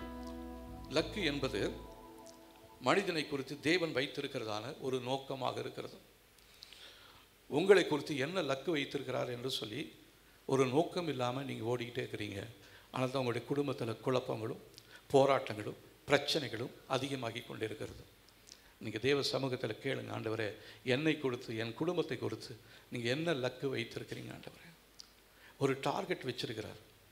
பவுல் சொல்கிறாரு, நான் எதற்காக பிடிக்கப்பட்டேனோ அதை தொடரும்படியாக, அதை பிடித்து கொள்ளும்படியாக நான் ஆசையாய் பின்தொடர்கிறேன். அந்த ஆசை வரணும். தேவனுடைய அழைப்பில் நமக்கு ஒரு ஆசை வரணும். என்னை அழைச்சிட்டாருன்னு நீங்கள் சொல்லாதீங்க. 1008 காரணம் சொல்லலாம். இன்னும் இவங்க என்னை விட நல்லா படித்தவங்க இருக்கிறாங்க, என்னை விட நல்லா அறிவாளிகள் இருக்கிறாங்கன்னு நீங்கள் சொல்லாதீங்க. ஆண்டவருக்கு எல்லாம் தெரியும். உங்களையும் பெரிய சிறந்த அறிவாளிகளாய் தான் கர்த்தர் நம்ம ஒவ்வொருவரையும் தெரிந்து கொண்டிருக்கிறார். அதனால் நீங்கள் அவங்களையும் இவங்களையும் சாட்டிக்கிட்டு நீங்கள் தப்பிச்சிடலான்னு நினைக்காதீங்க. கர்த்தர் நம்மளோடு தான் பேசிட்டு இருக்கிறார். உங்களோட அறிவுள்ளவர்கள் அவருக்கு தேவையில்லை. நீங்கள் தான் அவருக்கு தேவை. நீங்கள் தான் அவருக்கு தேவை. நீங்கள் என்ன சொல்கிறீங்க? ஆண்டவரே, என்னை அர்ப்பணிக்கிறேன் என்று சொல்லி குடும்பமாக நீங்கள் தேவ சமூகத்தில் அர்ப்பணிங்க. உங்களுடைய பிள்ளைகளை அர்ப்பணிங்க. உங்களுடைய பிள்ளைகள் எதிர்காலம் எப்படி இருக்கும்னு நீங்கள் நினைக்காதீங்க. கர்த்தர் நம்முடைய பட்சத்தில் இருக்கும் பொழுது நமக்கு விரோதமாக நிற்பவன் யார்? யாராலையும் நிற்க முடியாது. கர்த்தர் உங்களுடைய குடும்பத்தின் ஆதரவாக இருக்கும் பொழுது உங்களுக்கு விரோதமாக நிற்க யாராலையும் முடியாது. எந்த பிரச்சனையும் உங்களை கீழே தள்ள முடியாது. எப்படிப்பட்டதான பண போராட்டங்கள், பிரச்சனைகள் இருக்கலாம். உங்களுக்கு விரோதமாக குடும்பமே எழும்பலாம், உங்களுக்கு விரோதமாக கூட்டமே எழும்பலாம். எவ்வளோ பெரிய கூட்டம் வந்தாலும் சரி, அங்கே ஒரு வழியாய் வருகிறவர்கள் 7 வழியாய் ஓடி போகும்படியாய் உங்களோடு இருந்து கிரியை செய்கிறதான கர்த்தர் அவர் பெரியவராக இருக்கிறார். ஹல்லேலூயா. அவருடைய கையில் நம்மளை ஒப்பு கொடுத்துருவோம். ஆண்டவரை, நீங்கள் எதற்காக அழைச்சிங்க? ஆண்டவர் எரேமியாவை அழைக்கிறார் இல்லைங்களா? எரேமியா 1:5 பாருங்கள். நான் உன்னை தாயின் வயிற்றில் உருவாக்கும் முன்னே உன்னை அறிந்தேன். நீ கர்ப்பத்திலிருந்து வெளிப்படும் முன்னே நான் உன்னை பரிசுத்தம் பண்ணி உன்னை ஜாதிகளுக்கு தீர்க்கதரிசியாக கட்டளையிட்டேன் என்று சொல்கிறார். ஆனால் அந்த இடத்துல அந்த எரேமியா பாருங்கள், அவருக்கு நிறைய காரியங்களை அவர் கர்த்தரிடத்திலிருந்து தப்பிக்கிறதுக்காக அவர் என்ன சொல்கிறார் அப்படின்னா, கர்த்தர் சொல்கிற வார்த்தையெல்லாம் அவர் கேட்குறாரு. கர்த்தர் அவரோட தீர்க்க தரிசனமாக சொல்கிற வார்த்தைகளெல்லாம் கேட்டுட்டு அவர் என்ன சொல்கிறாருன்னு பார்த்தீங்கன்னா பாருங்கள். அதுக்கப்புறம், நான் உன்னை தாயின் வயிற்றில் உருவாக்கும் முன்னே உன்னை அறிந்தேன். நீ கர்ப்பத்திலிருந்து வெளிப்படும் முன்னே நான் உன்னை பரிசுத்தம் பண்ணி உன்னை ஜாதிகளுக்கு தீர்க்கதரிசியாக கட்டளையிட்டேன் என்று சொன்னார். அப்பொழுது 6 அப்பொழுது நான் கர்த்தராகிய ஆண்டவரே, இதோ நான் பேச அறியேன், சிறு பிள்ளையாக இருக்கிறேன் என்றார். அவர் சொல்கிறார், நான் ரொம்ப சின்ன பையங்க, எனக்கு பேச தெரியாது அப்படின்றார். உடனே கர்த்தர் சொல்கிறாரு, ஆனாலும் கர்த்தர், நான் சிறு பிள்ளை என்று நீ சொல்லாதே, நான் உன்னை அனுப்புகிற எல்லார் இடத்துலையும் நீ போய் நான் உனக்கு கட்டளையிடுகிறவைகளெல்லாம் நீ பேசுவாயாக. ஒரு சிலர் பயந்துட்டு இருக்கிறாங்க, ஐயோ அவங்கக்கிட்ட போய் எப்படி பேசுறதுன்னு. கர்த்தர் சொல்கிறாரு, நீ அவர்களுக்கு பயப்பட வேண்டாம், உன்னை காக்கும்படி நான் உன்னுடனே இருக்கிறேன் என்று கர்த்தர் சொல்லி, கர்த்தர் தமது கரத்தை நீட்டி என் வாயை தொட்டு, இதோ என் வார்த்தைகள் உன் வாயில வைக்கிறேன். பாருங்கள், அதுக்கப்புறம் என்னெல்லாம் செய்யலாம், அவன் என்னெல்லாம் செய்ய போகிறான்னு பார். பிடுங்கவும், இடிக்கவும், அழிக்கவும், கவிழ்க்கவும், கட்டவும், நாட்டவும் உன்னை நான் இன்றைய தினம் ஜாதிகளின் மேலும் ராஜ்யங்களின் மேலும் ஏற்படுத்தினேன் என்று கர்த்தர் என்னோட சொன்னார். எரேமியா சொல்கிறாரு, நான் சின்ன பிள்ளைங்க, எனக்கு பேசவே தெரியாது அப்படின்னு. நீ என்ன எப்படிப்பட்ட பிள்ளைன்னு எனக்கு தெரியும், உனக்கு பேச தெரியாதுன்னு எனக்கு தெரியும். திக்குவாயாக இருந்ததான மோசையை கொண்டு தான் ஆண்டவர் எகிப்திலிருந்து இஸ்ரவேல் ஜனங்களை வெளியே கொண்டு வந்தார். அவன் இப்படி தான் கர்த்தர் சொல்ல சொல்ல இவன் சொல்கிறான், எனக்கு திக்குவாயி மந்தன் ஆகும் உள்ளவன், என்னால் பேச முடியாதுன்னா கர்த்தர் சொல்கிறாரு, உனக்கு பதிலாக ஒரு சகோதரன் ஆர்வன் அனுப்புகிறான் அப்படின்றார். இப்போ நமக்கு எந்த ஆர்வனும் தேவையில்லை. கர்த்தர் உங்களை தான் தெரிந்து கொண்டிருக்கிறாரு, உங்கள் குடும்பத்தில் உங்களை தான் தெரிந்து கொண்டிருக்கிறாரு. தயவு செஞ்சு நீங்கள் இன்னும் காலம் தாமதிச்சுக்கிட்டே இருக்காதீங்க.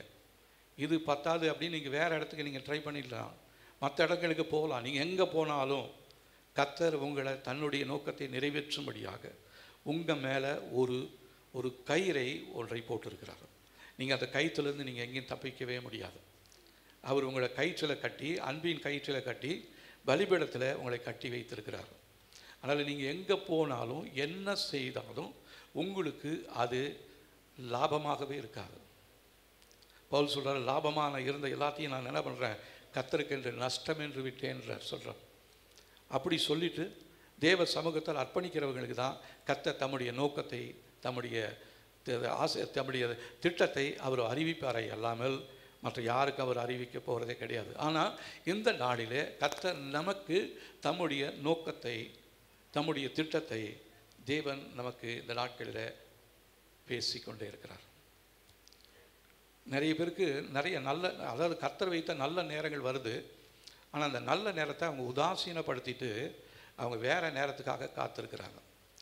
கர்த்தர் உங்களை தேடி சில காரியங்களை கொண்டு வந்து வைத்துக்கிறார். அந்த இடத்துல நீங்கள் அந்த இடத்த, அந்த வேலையை நீங்கள் உதாசீனப்படுத்திட்டு நீங்கள் வேறு இடத்துல வேறு காரியங்களை பார்க்க போகிறீங்க. அது தவறான ஒரு காரியமாக இருக்கிறது. ஒருவேளை உங்களுக்கு பொண்ணு மாப்பிள்ளை பார்க்கலாம், ஆனால் கர்த்தர் ஏற்ற வேலையில் ஏற்ற துணையை தான் உங்களுக்கு காண்பிக்கிறாரு. நீங்கள் அதை வச்சுட்டு அதை விட்டுட்டு எனக்கு நான் இப்படி யோசிக்கிறேன், நான் இப்படி பண்ணுறேன் அப்படின்னு நீங்கள் போனீங்கன்னா கர்த்தருடைய சித்தத்தை விட்டுட்டு நீங்கள் விலகி போகிறீர்கள் என்று சொல்லி அர்த்தம். கர்த்தர் நம்மளோட தான் பேசிக்கிறாரு.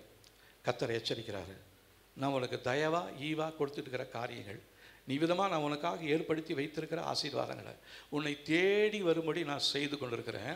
ஆனால் நீ என்ன பண்ணிட்டு இருக்கிற? அதை விட்டு விலகி ஓடிக்கொண்டே இருக்கிற. இதற்காக பின்னாடி நீ வருத்தப்பட்டு கண்ணீர் விடுவ. ஆனால் உன்னுடைய வாழ்க்கையில் இது நடக்காது. நீ நினைக்கிற காரியங்களே உன்னுடைய வாழ்க்கையில் கிடைக்கவே கிடைக்காது. தேவன் என்ன திட்டம் வச்சுக்கிறாரோ அதுதான் நடக்கணும். அதனால் சேஃபாக முதலாவது கர்த்தர் ஒரு வலை போடுவார். அந்த வலையில் மாட்டிட்டிங்கன்னா சேஃபாக வந்துடலாம். வலையில் வரலாமல் இருந்தால் அடுத்தது என்ன பண்ணுவார்னா தூண்டில் போடுவார். தூண்டில் போட்டாருன்னா அது எங்கேயாவது வயிற்றை கிழிச்சிக்கிட்டு தான் அது என்ன பண்ணும்? கரைக்கு வரும். தூண்டில் மாட்டுற மீனும் வலையில் மாட்டிருக்கிற மீனும் இங்கே பாருங்கள். வலையில் மாட்டிருக்கிறது சேஃபாக வந்துடும். அது கரையில் வந்தாலும் அதுக்கு ஒரு உயிர் இருக்கும். தூண்டலில் மாட்டினது அப்படியே துள்ளி குதிச்சுக்கிட்டே இருந்து கரையில் வந்து கொஞ்சம் நேரத்தில் அது அப்படியே செத்தே போயிடும். அதனால் வலை போடும் பொழுதே நம்ம என்ன பண்ணிடணும்? வலைக்குள்ளார வந்துடணும். ஆண்டவரே, உம்முடைய சித்தம் என் வாழ்க்கையில் நடக்கட்டும். ஆண்டவரே, உங்களுடைய நோக்கம் என் வாழ்க்கையில் நடக்கட்டும்னு சொல்லி யார் ஒப்பு கொடுக்குறோமோ அவருடைய வாழ்க்கையில் வருகிறதான ஆண்டில் பெரிய ஆசீர்வாதங்களை கர்த்தர் வைத்திருக்கிறார். இல்லை என்று சொன்னால் இப்போ வருகிற இந்த வருஷத்தில் வச்சுக்கிற ஆசீர்வாதத்தை மாத்திரம் நீங்கள் இழந்து போகிறதில்ல. வருகிற வருஷத்திலையும் கர்த்தர் உங்களை குறித்து வைத்திருக்கிறதான திட்டத்தையும் ஆசீர்வாதத்தையும் நீங்கள் உதாசீனப்படுத்தி கொண்டே இருக்கிறீர்கள். அதுக்கப்புறம் நீங்கள் காலமெல்லாம் கண்ணீர் விட்டு அழுதாலும் இந்த நல்ல காரியங்கள் உங்களுடைய வாழ்க்கையில் வருவதே கிடையாது. நிறைய பேர் அப்படி எனக்கு தெரியும். நிறைய பேர் உதாசீனப்படுத்தி கர்த்தர் கொண்டு வருகிறதான காரியங்களை அவங்க என்ன பண்ணிடுறாங்கன்னா தட்டி விட்டுறாங்க. இதில் அடுத்தது வரட்டும்னு சொல்லி கடைசியாக எதுவுமே வராத ஒன்றுத்துக்கு உதவாத ஒரு காரியத்துக்குள்ளே போய் நம்ம சிக்கிக்கொள்வோம். ஆகவே தேவன் இந்த நாட்களில் நம்மை குறித்து வைத்திருக்கிறதான அந்த நோக்கங்களை கர்த்தர் நமக்கு தெரிவிக்கிறார். ஏசாயா தீர்க்கதரிசன புஸ்தகம் 25ஆம் அதிகாரம்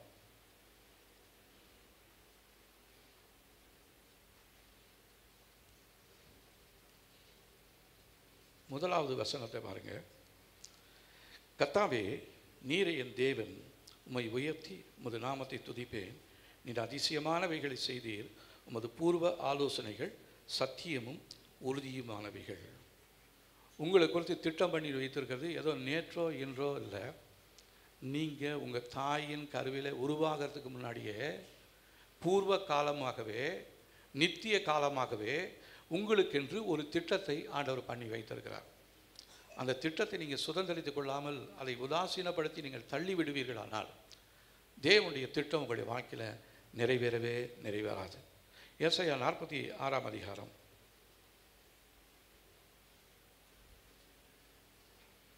8லிருந்து 11 வசனங்களை வாசிக்கலாம் பாருங்க. இதை நினைத்து புருஷராயிருங்கள்.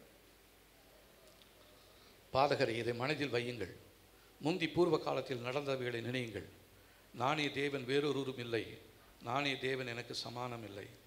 அந்தத்தில் உள்ளவைகளை ஆதி முதற்கொண்டு இன்னும் செய்யப்படாதவைகளை பூர்வ காலம் முதற்கொண்டே அறிவிக்கிறேன். என் ஆலோசனை நிலை நிற்கும். எனக்கு சித்தமானவைகளாம் செய்வேன் என்று சொல்லுகிறார். அவர் உங்களுக்கு போட்டதான திட்டமும் பிளானும் ஏதோ நேற்று போட்டதில்லை. நீங்கள் பிறந்த நேரத்தில் போட்டதில்லை. ஜாதகக்காரன் நிறைய இடத்துல எழுதி வச்சுருப்பான், உங்களுக்கு இந்த நாளில் இது வரும் அப்படி இப்படின்னு. அதெல்லாம் கிடையவே கிடையாது. நீங்கள் பிறக்கிறதுக்கு முன்னாடியே, பிறந்த பின்னாடி நேரம் காலம்லாம் கணிக்கிறது இல்லை ஆண்டவர். உங்களை ஏற்ற வேளையில், ஏற்ற இடத்துல, ஏற்ற தாயினுடைய கருவில் உங்களை சரியாக பிறப்பிக்கிறார். நிறைய பேர் என்ன பண்ணுறாங்கன்னா, நான் இப்படி இந்த மாதிரி உன் வயிற்றில் பிறந்துட்டேனே அப்படின்வாங்க. உனக்கு பிறந்ததுனால தான் நான் இப்படி ஆகிப்பட்டேன்னு நிறைய பேர் சொல்லுவாங்க. நீங்கள் எங்கே பிறந்திருந்தாலும் சரி, உங்களை ராஜாவாக வைக்கிறதுக்கு அவரால் முடியும். நீங்கள் ராஜ குடும்பத்தில் பிறந்திருந்தாலும் ஆண்டியாக மாற்றுறதுக்கு உங்கள் சொந்த விருப்பமே உங்களை மாற்றி போயிட்டுரும். நீங்கள் நினைக்கலாம், இதை கட்டிக்கிட்டு இப்படியெல்லாம் போயிடலாம் அப்படிலாம் நினைக்கலாம். நீங்கள் நினைக்கலாம், ஆனால் அது நடக்கவே நடக்காது. தேவன் ஒரு தீர்மானம் உங்களை குறித்து வைத்திருக்கிறார். அந்த திட்டத்தை அவர் நிறைவேற்ற போகிறார். நீங்கள் இப்போ யார் கையில் ஒப்பு கொடுக்குறீங்க? ஆண்டவரை, உங்களுடைய சித்தத்திற்கு என்னை ஒப்பு கொடுக்குறேன் என்று சொல்லி தேவ சமூகத்தில் அர்ப்பணிக்கும் பொழுது அவர் நம்மை வித்தியாசமான முறையில் அவர் நம்மை செய்ய போகிறார். ஹல்லேலூயா. அவர் தான் நமக்கு எல்லாத்துக்கும் நானே தேவன், வேறொருவரும் இல்லை என்று சொல்லுகிறார். ஆனால் மனுஷனுக்கு தனக்கு தேவர்களை உண்டு பண்ணி கொண்டு அது சொல்கிற காரியம், பிசாசு சொல்கிற காரியங்களெல்லாம் வச்சுக்கிட்டு அவங்க வேறு தேவர்களை நம்பி ஏமாந்து கொண்டு இருக்கிறாங்க. ஆனால் நீங்களும் நானும் ஆராதிக்கிறதான தேவன் அவர் ஒரே தேவன்தான்.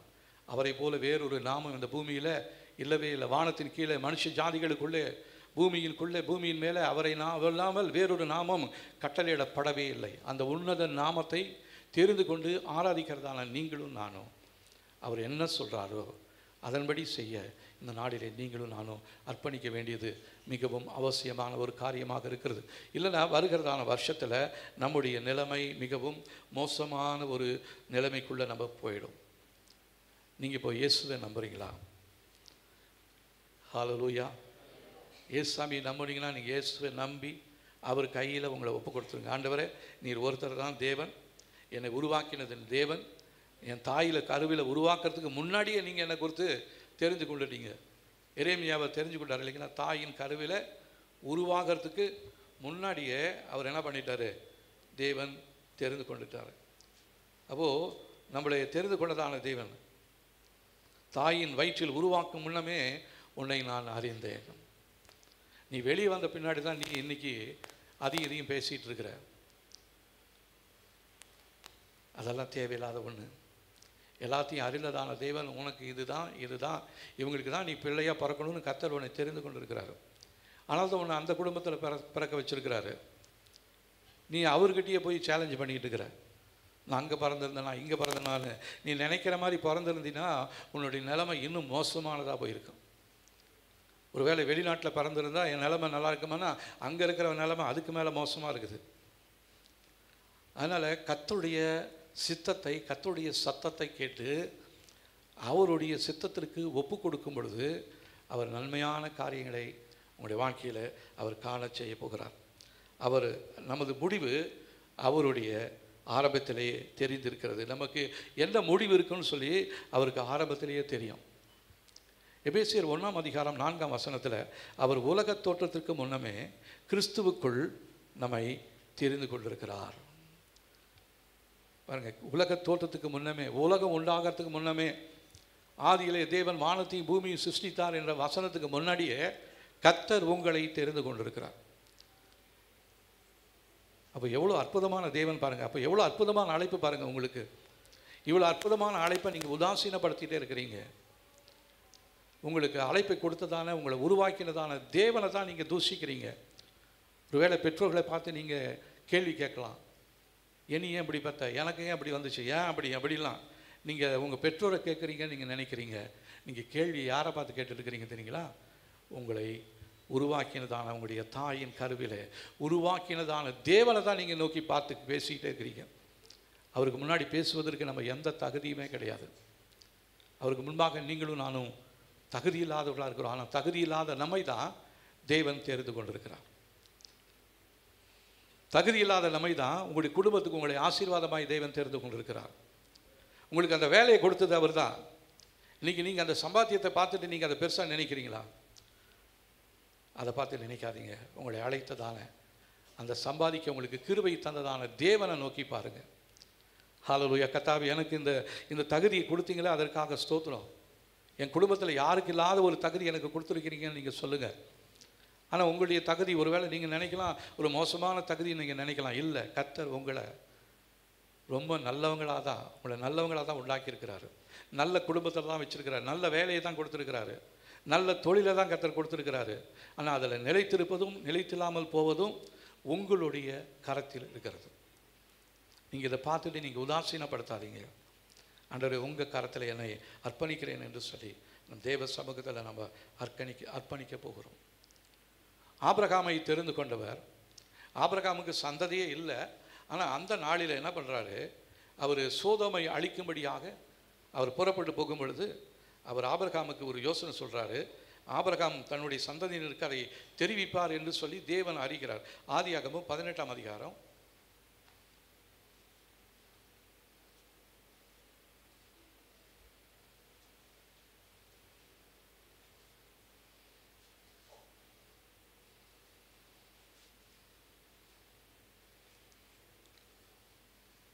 16 19 வசனங்களை வாசிக்கலாம்.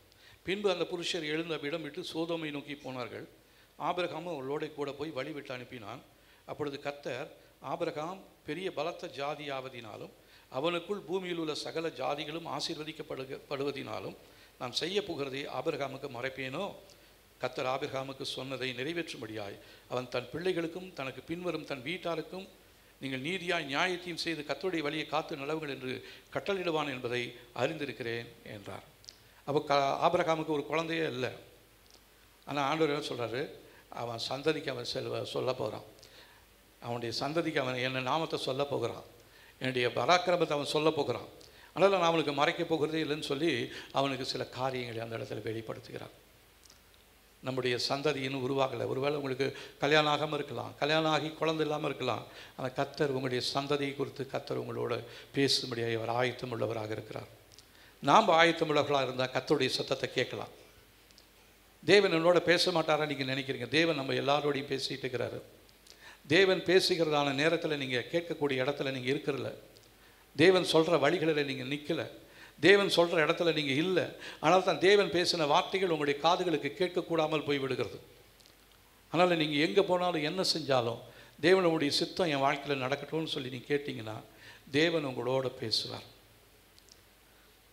தீர்க்கதரிசிகள் மூலமாக, ஊழியக்காரர்கள் மூலமாக இல்லை, உங்களுடைய காதுகளிலேயே நீங்கள் தேவனுடைய சத்தத்தை நீங்கள் கேட்க போகிறீங்க. இந்த நாட்கள் அமிதமான நாட்களாக இருக்கிற தேவன் நம்மளோட பிரத்யட்சமாக பேச போகிறார். ஸ்தோத்திரம். ஆராதித்து கொண்டு இருக்கும் பொழுது கர்த்தர் ஒரு காரியத்தை சொன்னார். இப்போ இருக்கிறதான இந்த கூட்டத்தெல்லாம் பார்க்குறிய, இது ரொம்ப அற்பமான காரியம். இதை வேறு ஒரு பெரிய கூட்டத்தை நான் கூட்ட போகிறேன் அப்படின்ட்டு சொல்லிட்டு சில திட்டங்களெல்லாம் ஆண்டவர் எனக்கு வெளிப்படுத்தினார். இந்த காரியத்தை இப்படி செய், இதை இப்படி பண்ண அப்படின்னு சொல்லி அதை நான் வருகிறதான காலங்களில் நான் அதை செய்யும்படியாக தேவ சமூகத்தில் காத்திருக்க போகிறேன், ஜெபித்து கொண்டிருக்கிறேன். ஆண்டவர் நீங்கள் சொன்ன காரியங்கள், என்னை குறித்து, ஊழியத்தை குறித்து நீங்கள் வைத்திருக்கிற திட்டங்கள், எங்களுடைய ஊழியத்தில் அதை நிறைவேற்ற போகிறீங்க.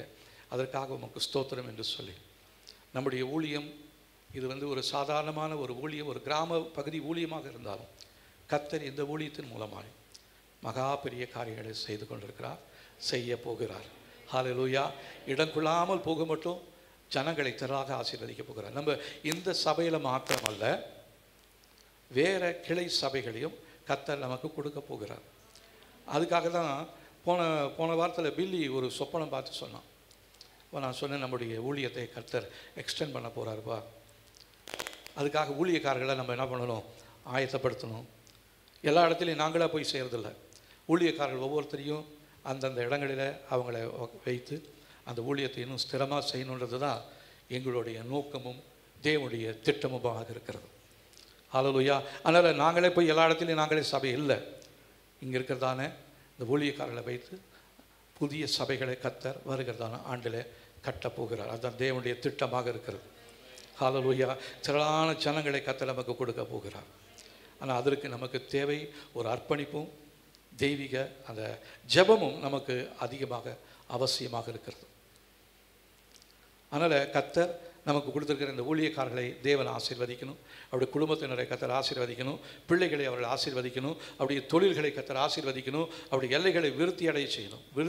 விருதாவை ஒரு நாள் நம்ம குறுகி போகிறதே கிடையாது. ஒரு வேளை குறுகி போவது போல் இருக்கலாம், ஆனால் கர்த்தர் ஒரு பெரிய விசாலத்தை கர்த்தர் வைத்திருக்கிறார். அதனால் நீங்கள் இப்போ இருக்கிற குறுகலான காரியத்தை இந்த ஊழியத்தில் நான் என்ன பண்ணுறது, இப்படி இருக்கிறேன்னு என்ன பண்ணுறது நீங்கள் நினைக்காதீங்க. உங்களுக்கென்று பிரத்யேகமாக ஊழியக்காரர்களுக்கு சொல்கிறேன், உங்களுக்கென்று ஒரு விசாலமான ஒரு இடத்தை கர்த்தர் ஆயத்தப்படுத்தி கொண்டிருக்கிறார். ஹல்லேலூயா. அது என்னுடைய ஆவியின் கண்களினாலே நான் பார்க்கிறேன். நீங்களும் அந்த தேவ சமூகத்தில் காத்துருங்க. ஊழியக்காரன் நீங்கள் ஜெபிங்க, ஆண்டவரை நீங்கள் எங்களை எதற்காக அழைத்தீரோ, எதற்காக தெரிந்து கொண்டீரோ, எங்களுக்காக நீங்கள் எந்த இடத்துல எந்த ஆத்துமாக்களை வைத்திருக்கிறீங்களோ அந்த ஆத்துமாக்கள் எல்லாம் எங்களுக்கு காண்பீங்கன்னு சொல்லி நீங்கள் கேளுங்க. நிச்சயமாக காண்பிப்பார். உங்களுக்கு அந்த ஊழிய பிரதேசத்தையே ஆண்டவர் காண்பிப்பார். நான் இந்த இடத்துக்கு ஊழியத்துக்கு வரத்துக்கு முன்னாடியே இந்த ஊழிய ஸ்தலத்தை குறித்து கர்த்தர் எங்களுக்கு ஒரு தெளிவான ஒரு பிக்சரை கொடுத்துருந்தார். அதுக்கு நடுவில் எவ்வளோ போராட்டங்கள், பிரச்சனைகள் வந்தது. இருந்தாலும் எனக்கு ஒரே ஒரு நம்பிக்கை, அழைத்தவர் உண்மை உள்ளவர், அவர் தரிசனம் தந்தவர், அதை நிறைவேற்றாமல் போவது கிடையாது. அது எத்தனை காலங்கள் வந்தாலும் அத்தனை காலங்கள் காத்திருக்க நான் ஆயத்தமாக இருக்கிறேன் என்று சொல்லி ஆண்டவருடைய சமூகத்தில் அர்ப்பணித்தேன். கர்த்தர் எங்களை நடத்தி கொண்டு வருகிறார். இனிமேலும் நடத்த அவர் போதுமானவராக இருக்கிறார். எங்களை மாத்திரமல்ல, இந்த சபையில் இருக்கிற ஒவ்வொருவரையும் கர்த்தர் விதமாக ஒரு ஆசீர்வாதத்துக்குள்ளாக கொண்டு போய் நிலைநிறுத்த அவர் போதுமானவராக இருக்கிறார். இயேசு கிறிஸ்து கூட பார்த்தீங்கன்னா பிதாவின் சித்தத்தை நிறைவேற்றும்படியாக அந்த பூமிக்கு வந்தார். வரும்பொழுது அவருக்கு நல்லா தெரியும் யார் காட்டி கொடுப்பாங்க, எப்படிப்பட்டதான சாவு வரும், எந்த நேரத்தில் தன்னுடைய சாவு இருக்குதுன்னு கூட அவருக்கு தெரிந்ததாக இருந்தது. பாருங்க, யோவான் எழுதின சுவிசேஷம்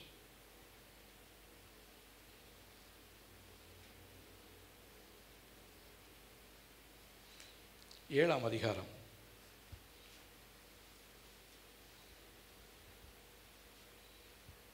30ஆம் வசனம் பாருங்க. அப்பொழுது அவரை பிடிக்க வகை தேடினார்கள், ஆனாலும் அவருடைய வேலை இன்னும் வராதபடியினால் ஒருவனும் அவர் மேல் கை போடவில்லை. அப்போ அவருடைய மரண நேரமும் இயேசுவுக்கு நல்லா தெரியும்.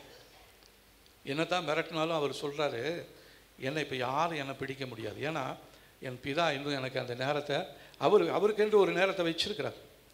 அந்த நேரத்தில் தான் என்னை பிடிச்சி அவங்க அடிப்பாங்க, சிலுவையில் அடிப்பாங்க.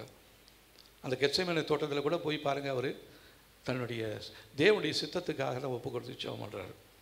அதனால் நம்ம கடைசி வரையத்தான், இறுதி வரையிலும் நம்முடைய வாழ்க்கையில் தேவனுடைய சித்தம் எதுவாக இருக்கிறது என்று சொல்லி நாம் ஜெபிக்கும் பொழுது கர்த்தர் நம்முடைய மரண நேரத்தை குறித்தும் கர்த்தர் நமக்கு தெளிவாக வெளிப்படுத்துவார்.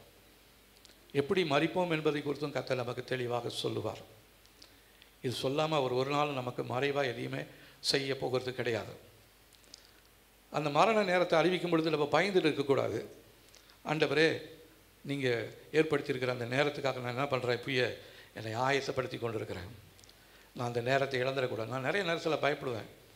எங்கேயாவது போகிறப்போ ஏதாவது ஒன்று நடந்துச்சுன்னா, திடீர்னு செத்துட்டா, அந்த நேரத்தில் நான் எந்த நினைவில் இருப்பேன்னு எனக்கு தெரியாது. ஒருவேளை கர்த்தருக்கு விரோதமாக, கர்த்தருக்கு கோபத்தோட, ஆத்திரத்தோட, எரிச்சலோடு நான் இருந்தேன்னா, நான் மறிக்கிற நேரத்தில் எங்கே போவேன்னு நினைக்கிறீங்க? தேவ சமூகத்துக்காக போவேன். கோபமும் ஆத்திரமும் இருக்கிறதான என்ன இவளும் பற்கடிப்பும் இல்லை, அந்த இடத்துல தான் கொண்டு போய் போட்டுருவார். ஆனால் நான் ஜெபம் பண்ணுறேன், ஆண்டவரே, என் மரண நேரம் எதுவாக இருந்தாலும் என் மரண நேரத்தில் நான் ஆயத்தப்பட்டவனாக இருக்க வேண்டும். நான் உங்ககிட்ட அது ஒன்று தான் ஆண்டவரை கேட்குறேன். எனக்கு இது வேணும் அது வேணும் நான் கேட்கல. என் மரண நேரத்தில் நான் உங்ககிட்ட வருகிறதான ஆயத்தம் உள்ளவனாக என்னை மாற்றுங்க ஆண்டவரே. அப்படி தான் நான் ஒவ்வொரு நாளும் ஜெபிக்கிறேன். அதனால் கர்த்தர் நம்முடைய விருப்பத்தை அவர் நிறைவேற்றுகிறவராக இருக்கிறார். சங்கீதம் 20ஆம் அதிகாரம் 4ஆம் வசனத்தில் அவர் உன் மன விருப்பத்தின்படி உனக்கு செய்தருகிற கர்த்தராக இருக்கிறார். அப்போ நீங்கள் மனசில் எதை விரும்புகிறீங்களோ அது நிச்சயமாகவே உங்களுடைய வாழ்க்கையில் நடக்கும். ஹல்லேலூயா. அதனால் மரணத்தை நம்பி பார்த்து நம்ம பயப்பட வேண்டிய அவசியம் கிடையாது. எது வந்தாலும், எப்போ கூப்பிட்டாலும், ஓகே லார்ட், நான் வரேன், உங்ககிட்ட வரேன், ஆயத்தமாக இருக்கேன் அப்படின்னு சொல்லிட்டு நம்ம போகணுமே ஒழிய, இல்லை இன்னும் ஒரு 10 வருஷம் என் பிள்ளைக்கு கல்யாணம் பண்ணணும், எனக்கு இதாகலை அதாகலை அப்படிலாம் சொல்லவே வேண்டாம். தேவன் சரியான நேரத்தில் நம்மை எது செஞ்சாலும் நம்முடைய வாழ்க்கையில் சரியாக செய்வார். நம்மளை அழைத்தவர் உண்மை உள்ளவருங்க. அதனால் நம்முடைய அழைப்பை நாம் கண்டுபிடிக்க வேண்டும். தாவீதுக்கு ஒரு குமாரனை கொடுத்தார். இதை நம்ம 2 சாமுவேலில் பார்க்குறோம். பாருங்கள், 2 சாமுவேலில்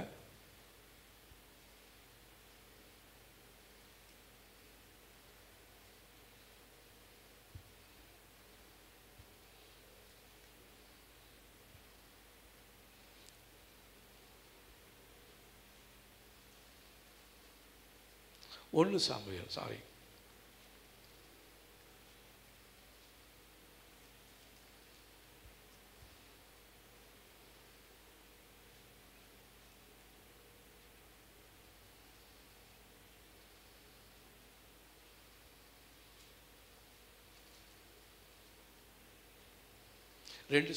7ஆம் அதிகாரம்.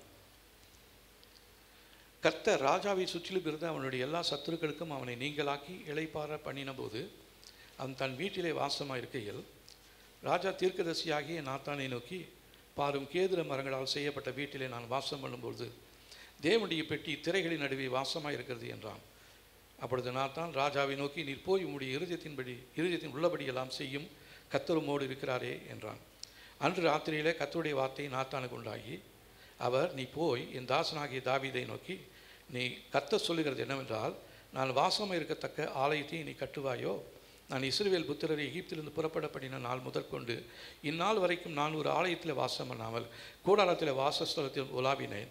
நான் இஸ்ரவேலாகி என் ஜனத்தை மேய்க்கும்படி கட்டளையிட்ட இஸ்ரவேலின் கோத்திரங்களில் ஒரு கோத்திரத்தையாவது நோக்கி, நீங்கள் எனக்கு கேதுரு மரத்தால் செய்யப்பட்ட ஆலயத்தை கட்டாதிருக்கிறது என்ன என்று நான் இஸ்ரவேல் புத்திரருக்குள் உலாவி வந்த இவ்விடத்திலாவது யாதொரு வார்த்தையை சொன்னதுண்டோ? இப்போது நீ என் தாசனாகிய தாவீதை நோக்கி சேனைகளின் கர்த்தர் சொல்லுகிறது என்னவென்றால், நீ இஸ்ரவேல் என்கிற என் ஜனங்களுக்கு அதிபதியாக இருக்கும்படி ஆடுகளின் பின்னே நடந்த உன்னை நான் ஆட்டு மந்தையை எடுத்து நீ போன எவ்விடத்தில் உன்னோடு இருந்து உன் சத்துருக்களை எல்லாம் உனக்கு முன்பாக நிர்மூலமாக்கி பூமியில் இருக்கிற பெரியோர்களின் நாமத்திற்கு ஒத்த பெரிய நாமத்தை உனக்கு உண்டாக்கினேன். நான் என் ஜனமாகி இஸ்ரவேலுக்கு ஒரு இடத்தை ஏற்படுத்தி அவர்கள் தங்கள் ஸ்தானத்திலே குடியிருக்கவும் இனி அவர்கள் அலையாமல் முன்போலும் நான் என் ஜனமாகி இஸ்ரவேலின் மேல் நியாயாதிபதிகளை கட்டளையிட்ட நாள் வரையிலும் நடந்த போலும் நியாயக்கேட்டின் மக்களால் இனி சிறுமைப்படாமல் இருக்கும்படி அவளை நாட்டினேன். உன்னுடைய எல்லா சத்துருக்களுக்கும் உன்னை நீங்களாக்கி இளைப்பாறவும் பண்ணினேன். இப்போதும் கர்த்தர் உனக்கு வீட்டை உண்டு பண்ணுவார் என்பதை கர்த்தர் உனக்கு அறிவிக்கிறார். உன் நாட்களில் நிறைவேறி உன் பிதாக்களோடு நீ நித்திரை பண்ணும் பொழுது நான் உனக்கு பின் உன் கர்ப்ப பிறப்பாகிய உன் சந்ததியை எழும்ப பண்ணி அவன் ராஜ்யத்தை நிலைப்படுத்துவேன். அவன் என் நாமத்திற்கு ஒரு ஆலயத்தை கட்டுவான். அவன் ராஜ்ய பாலத்தின் சிங்காசனத்தை என்றைக்கும் நிலைக்க பண்ணுவேன். நான் அவனுக்கு பிதாவாய் இருப்பேன். அவன் எனக்கு குமாரனாய் இருப்பான். அவன் அக்கிரமம் செய்தால் நான் அவனை மனுஷருடைய மிலாற்றினாலும் மனுஷருடைய அடிகளினாலும் தண்டிப்பாமல் உனக்கு முன்பாக நான் தள்ளிவிட்ட சவுலிடத்திலிருந்து எனக்கு கிருபையை விளக்கினது போல அவனை விட்டு விளக்க மாட்டேன். உன் வீடும் உன் ராஜ்யமும் என்றைக்கும் எனக்கு முன்பாக ஸ்திரப்பட்டிருக்கும். உன் ராஜாசனம் என்றைக்கும் நிலை பெற்றிருக்கும் என்கிறார் என்று சொன்னார். அப்போது தாவீது தேவனுக்கு ஒரு ஆலயத்தை கட்டணும்னு அவருக்கு ஒரு யோசனை. அதை தீர்க்கதரிசிகிட்ட சொல்கிறாரு. தேவன் என்ன சொல்கிறாரு? நீ அதெல்லாம் நினைக்காத, நீ நிறைய ரத்தம் சிந்தனை உன்னால் கட்ட முடியாது. உன்னுடைய மகனை அதற்கென்று நான் பிரத்யேகமாக தெரிந்து கொண்டிருக்கிறேன். அந்த மகனும் எப்படி பிறந்தவன்னு உங்களுக்கு தெரியும். சாலமோன். அவன் தாவீது பாவம் செய்ததினால பெற்றதான ஒரு மகன். ஆனால் கர்த்தர் அந்த மகனை குறித்து ஒரு நோக்கம் வச்சிருந்தார். என்னுடைய ஆலயத்தை கட்டுறதுக்கு உன் மகனை தான் நான் என்ன பண்ணியிருக்கிறேன், தெரிந்து கொண்டிருக்கிறேன் என்று சொல்லி பல ஆண்டுகளுக்கு முன்பாகவே தாவீதுக்கு வாக்கு பண்ணினதான கர்த்தர் இந்த நாளில் உங்களுக்கும் எனக்கும் வாக்கு பண்ணுகிறார். நம்ம என்னதான் தவறு செய்திருந்தாலும், எத்தனை முறை கீழே விழுந்து எழுந்து நின்றிருந்தாலும், தேவனுடைய நாமத்துக்கு உதவாதவர்களாக இருந்தாலும், நீங்கள் நினைக்கிறபடி இருந்தாலும் கர்த்தர் உங்களை தான் தெரிந்து கொண்டிருக்கிறார். உன் மூலமாக நான் இந்த ஊழியத்தை நான் கட்டுவேன். உன் மூலமாக நான் உன் குடும்பத்தை ஏற்படுத்துவேன். உனக்கு இருந்ததான அந்த பேர் புகழை விட உன்னுடைய பின் சந்ததிக்கு வருகிறதான பேர் புகழ் பெரிதாக இருக்கும். ஹல்லேலூயா. நம்முடைய சந்ததியை குறித்து அவர் சொல்கிறாருங்க. என்ன இப்படி சோகமாக இருக்கிறீங்க? ஹல்லேலூயா. என் சந்ததியை குறித்து அவருக்கு நல்லா தெரியும். என் பிள்ளைகளை குறித்து நல்லா தெரியும். என் பிள்ளைகளை கொடுத்ததே கர்த்தர் தான். ஒருவேளை அந்த பிள்ளை எனக்கு கீழ்ப்படியாமல் ஊர் சுற்றிக்கிட்டு தெரியலாம். அந்த பிள்ளையை ஏற்ற வேளையில் கொண்டு வந்து உங்களுடைய சந்ததியில் ஆசீர்வாதமான ஒரு பிள்ளையாக மாற்றக்கூடிய தேவன் அவர். ஹல்லேலூயா. அதனால் உதவாத பிள்ளைகளை குறித்து நீங்கள் கலங்காதீங்க. கர்த்தர் உதவாத பிள்ளையை உங்களுக்கு உதவும்படியாக கர்த்தர் செய்ய போகிறார். உங்களுடைய விருப்பத்திற்கு விரோதமாக போய் கொண்டிருக்கிற உங்களுடைய பிள்ளையை உங்களுடைய விருப்பத்துக்கு இணங்க நடக்க செய்ய போகிறார். இதுதான் கர்த்தர் செய்ய போகிறதான காரியம். வருகிறதான வருஷத்தில் கர்த்தர் இந்த காரியங்களை உங்களுடைய வாழ்க்கையில் அவர் நிச்சயமாகவே செய்ய போகிறார். ஹல்லேலூயா. அவர் பொய்யுரையாத தேவன். அவர் மனமாற மனுஷன் அல்ல. அவர் நிச்சயமாகவே உங்களுக்கு என்ன வார்த்தைகளெல்லாம் சொல்லியிருக்கிறாரோ அதை உங்களுடைய வாழ்க்கையில் அவர் செய்து முடிக்கப் போகிறார். ஹல்லேலூயா. அதனால் இந்த நோக்கத்தை தெரிந்து கொண்டதான சாலமோன் தேவனுடைய வார்த்தைகளுக்கு விரோதமாக நிறைய மனைவிகளையும் நிறைய மறுமனையாட்டிகளையும் அவர் இது பண்ணிக்கிட்டு கடைசியில் அவர் என்ன பண்ணிட்டார், பின்மாற்றத்துக்குள்ளே போயிட்டார். தேவனுடைய நோக்கம் தெரியும். அவங்க அப்பா மூலமாகவே சொல்லியிருக்கிறாரு. அப்பாவே மகனை கூப்பிட்டு சொல்லிக்கிறார், அப்பா நீ தான்ப்பா கட்டணும், நான் கட்டணும்னு நினச்சேன், ஆனால் ஆண்டவர் என்ன கட்ட வேணாம்னு சொல்லிட்டாரு, நீ கட்டணும்னு சொல்லிக்கிறாருப்பா, உன் கையால் தான் அந்த ஆலயத்தை கட்ட போகிறாரு அப்படின்னு சொல்லி தேவன் தம்முடைய நோக்கத்தை தீர்மானத்தை சாலமோனுக்கு தெரிவித்தார். அதன்படி அவரும் கட்டி முடித்தார். ஆனால் முடிச்சுட்டு முடிவில் பாருங்கள் அவருடைய நிலைமை மோசமானதாக மாறிவிட்டது. ஏன்? தேவனுடைய கட்டளைகளுக்கும் கற்பனைகளுக்கும் அவர் கீழ்ப்படியாமல் போனதினாலே அவர் 1000 மனைவிகள் ஏறக்குறைய 300 மனைவிகள் 700 மறுமணியாட்டிகளையும் கொண்டு 1000 பண்டாட்டிங்க சாலமோனுக்கு. அவருடைய நிலைமை எவ்வளோ மோசமாக போயிடுச்சு. தேவன் இத்தனைக்கு 2 தடவை அவரை எச்சரிக்கிறார் சொப்பனத்தில். அந்த எச்சரிப்பையும் அவர் கேட்கல, கீழ்ப்படியில் கர்த்தர் விட்டுட்டார். இப்போ நம்மளோடையும் இடைப்பட்டுட்டு நம்மளை எச்சரித்து கொண்டே இருக்கிறாரு. நீங்கள் இந்த தேவனுடைய வார்த்தைகளுக்கும் எச்சரிப்புக்கும் நீங்கள் கீழ்ப்படியலைன்னா கர்த்தர் உங்களையும் அதே மாதிரி தான் விட்டுருவார். நான் உங்களை பயமுறுத்துறதுக்காக சொல்லலை. உங்களுடைய முன்னிலைமையை பார்க்கலும் பின்னிலைமை மிகவும் கேடுள்ளதாய் போய்விடும். ரட்சிக்கப்பட்டதுக்கு முன்னாடி இருந்ததான நிலைமையை விட ரட்சிக்கப்பட்டதுக்கு பின்னாடி நிறைய பேருடைய நிலைமை மிகவும் மோசமாக போயிட்டே இருக்குது. நேற்று இரவு ஒரு சகோதரி ஒருத்தர் ஃபோன் பண்ணாங்க. அவங்க 2-3 வாரத்துக்கு முன்னாடி ஒரு கனவு கண்டாங்களாம். வெளியிலேருந்து நிறைய பேர் வராங்களாம் சபைக்குள்ளே, எல்லாம் ஒயிட் அண்ட் ஒயிட்டில் வராங்களாம். வந்துட்டு இங்கே முன்னாடி ஸ்டேஜில் இருந்துட்டு நம்மெல்லாம் எல்லாம் இருக்கிறோமா. அப்போது அவங்க சொல்கிறாங்களாம், நீங்கள் எல்லாம் வாங்க, உங்களுக்கு நான் தலையில் கிரீடம் வைக்க போகிறேன் அப்படின்னு சொல்கிறாங்களாம். அதில் ஒரு சிலர் வராங்களாம், ஒரு சிலர் அப்படியே நிற்கிறாங்களாம். அப்போ அந்த வெள்ளை ட்ரெஸ்ஸு போட்டுட்ருக்கிறவங்க சொல்கிறாங்களாம், நீங்கள் இன்னும் உலகத்திலேயே உலக ஆசையிலேயே நீங்கள் நடந்துகிட்டே இருக்கிறீங்க, இன்னும் நீங்கள் மனம் திரும்பாமல் இருக்கிறீங்க, நீங்கள் மனம் திரும்பணும். பாருங்கள், உங்களுக்காக கிரீடம் கொண்டு வந்திருக்கிறேன், ஆனால் இதெல்லாத்தையும் நான் திருப்பி எடுத்துகிட்டு போக வேண்டிய சூழ்நிலையில் இருக்குது. காரணம், இன்னும் நீங்கள் மனம் திரும்பலை அப்படின்னு சொல்லி அந்த சொப்பனத்தில் அவங்க பார்த்ததாக சொன்னாங்க. அப்போ தான் நானும் பேபியும் இன்னொரு சகோதரியும் உட்காந்து பேசிக்கிட்டே இருந்தோம். சிலரை குறித்து ஏன் இப்படி பண்ணுறாங்க, ஏன் இப்படி போயிட்டாங்க, ஏன் இப்படி முன்னிலைமை பார்க்கலும் பின்னிலைமை மோசமாக போயிடுச்சு அப்படின்னு. அந்த நேரத்தில் கரெக்டாக அவங்க ஃபோன் பண்ணுறாங்க, இப்படி ஒரு சொப்பனத்தை பார்த்தேன். அப்போது நம்ம எல்லாருக்குமே ஒரு கிரீடத்தை ஆண்டவர் ரெடி பண்ணி வைத்துட்டு இருக்கிறார். நம்ம எல்லாரையுமே கூப்பிட்றாரு. ஆனால் நிறைய பேர் என்ன பண்ணுறாங்கன்னா வராங்க, ஆனால் வந்துட்டு அவங்களுக்குள்ள ஒரு மாயமாலமாக ஒரு வேஷத்தை போட்டு கொண்டு இருக்கிறாங்க. வெள்ளை அடிக்கப்பட்ட கல்லறையை போல் இருக்கிறாங்க. அவங்களுக்கு எப்படி கிரீடம் வைக்கப்பட கொள்ள முடியும் இல்லைங்களா? அதனால் இப்போ நம்மளை நாமளே சோதித்து பார்க்க வேண்டும். ஆண்டவர், என்னை நான் சோதித்து பார்க்கிறேன். எனக்குள்ள மறைந்திருக்கிற தீமையான காரியங்கள் எதுவாக இருந்தாலும் அதை என்னை விட்டு எடுத்து போடுங்க. நிறைய பேருக்கு அறியாமலே அது நமக்குள்ளே ஒட்டிக்கிட்டே இருக்கும். கூட பிறந்த சுபாவமாக இருக்கும். கோபம், கசப்பு, எரிச்சல், ஆத்திரம், இதெல்லாம் நம்ம பிறந்த நாள்லேருந்து நம்ம தலைமுறை வழியாகவே நம்ம டிஎன்ஏ வழியாக கடந்து வந்திருக்குது, நமக்குள்ளே தெரியாமல் இருக்குது. அதை இப்போ தேவ சமூகத்தில் ஜெபிப்போம். ஆண்டவரே, என் டிஎன்ஏவில் மறைந்திருக்கிறதான தலைமுறை வழியாய் குடும்பத்தின் வழியாய் வந்ததான தீமையான காரியங்கள் எது என்று சொல்லி ஆண்டவரே நீங்கள் எனக்கு வெளிப்படுத்தி அதை எனக்கு வெளியேற்றுங்க, உங்கள் ரத்தத்தினால் கழுவுங்க, என் டிஎன்ஏவை சுத்தமாக்குங்க என்று சொல்லி நாம் ஜெபிக்க வேண்டியது மிகவும் அவசியமான ஒன்றாக இருக்கிறது. மற்றபடி நம்ம பண்ணுற ஜெபமெல்லாம் வீணாக போயிடும். ஆண்டவர், அடுத்த வருஷத்துக்கு அதை பண்ணணும், இதை பண்ணணும், அதை பண்ணணும், வண்டி வாங்கணும், வீடு கட்டணும், அதெல்லாம் வேண்டாம். உங்களுடைய டிஎன்ஏ மாறணும். உங்களுக்குள்ளே ஒட்டிக்கிட்டு இருக்கிறதான தீமையான சுபாவங்கள், கசப்பு, மன்னிக்க முடியாத சுபாவம், வெறுப்பு, எரிச்சல், பொறாமை, இதெல்லாம் நமக்குள்ளே ஒட்டிக்கிட்டே இருக்குது. நிறைய பேருக்கு விசுவாசிகள் என்று சொன்னாலும் நம்முடைய வாழ்க்கையில் மறைந்திருக்கிற நிறைய காரியங்கள் இருதயத்தின் ஆழத்துக்குள்ளே இருக்குது. அது வெளியே வரல.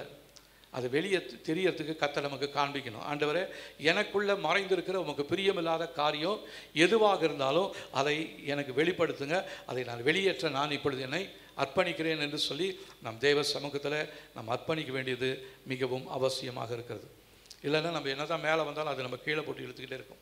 வருகையில் எக்கால சத்தத்தை கேட்டு வெளியே வரலான்னு மேலே வருவோம், உள்ளே இருந்துக்கிட்டு அது இழுக்கும். நீ எங்கே மேலே போகிற, நான் உனக்குள்ளே இருக்கிறேன், நீ எனக்கு சொந்தமானவன், நீ கீழே வந்துட்டு தான் இழுக்கும். அதனால் இப்பயே நம்ம என்ன பண்ணணும், நம்மளை ஆயத்தப்படுத்தணும்.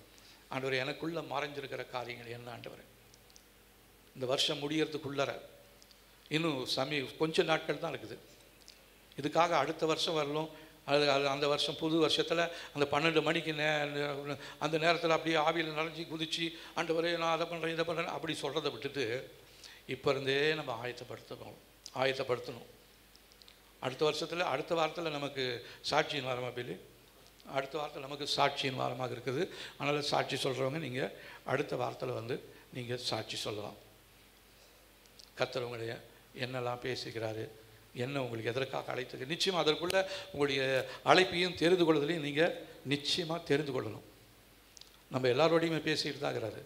ஆண்டவருடைய சமூகத்தில் உபவாசம் பண்ணி ஜெபம் பண்ணுங்க. அந்த வருஷ கடைசியில் அந்த 3 நாள் உபவாசம் பண்ணி ஜெபம் அதெல்லாம் வேண்டாம். இப்பயே நீங்கள் ஜெபம் பண்ண ஆரம்பிச்சிருங்க. அடுத்த 3 நாள் அப்படியே கடந்து போயிடும். அதுக்கப்புறம் ஐயோ மறந்து போயிட்டேன், அடுத்த வருஷம் பார்த்துக்கலாம் அப்படின்னு திருப்பியும் 25ஆம் வருஷம் டிசம்பர் மாதம் வரலும் காத்துக்கிட்டு இருக்காங்க. அது வரலும் கர்த்தருடைய வருகை தாமதிக்குமானால் நம்ம இருக்கலாம். கர்த்தருடைய வருகை இருந்துச்சுன்னா ஆயத்தமாக இருக்கிறவங்கள கர்த்தர் எடுத்துக்குவார். ஆயத்தமாக இல்லாதவங்க கைவிடப்பட்டவங்களாக போயிடுவோம். அதுக்கப்புறம் உபத்திரவ காலத்தில் போய் உபத்திரவப்பட்டு நல்லா இருக்கிற நேரத்தில் நம்மளால் ஓட முடியலன்னா அடி உத வாங்கி யார் இயேசுன்னு சொல்லி யார் நிற்க போகிறா? உலகத்தில் அங்கங்கே நடக்கிற சம்பவங்கள்லாம் பார்க்கும் பொழுது நிறைய போராட்டங்கள் இருக்கிறது, நிறையா இரத்த சாட்சிகள் நிறைய பேர் மறித்து கொண்டே இருக்கிறாங்க.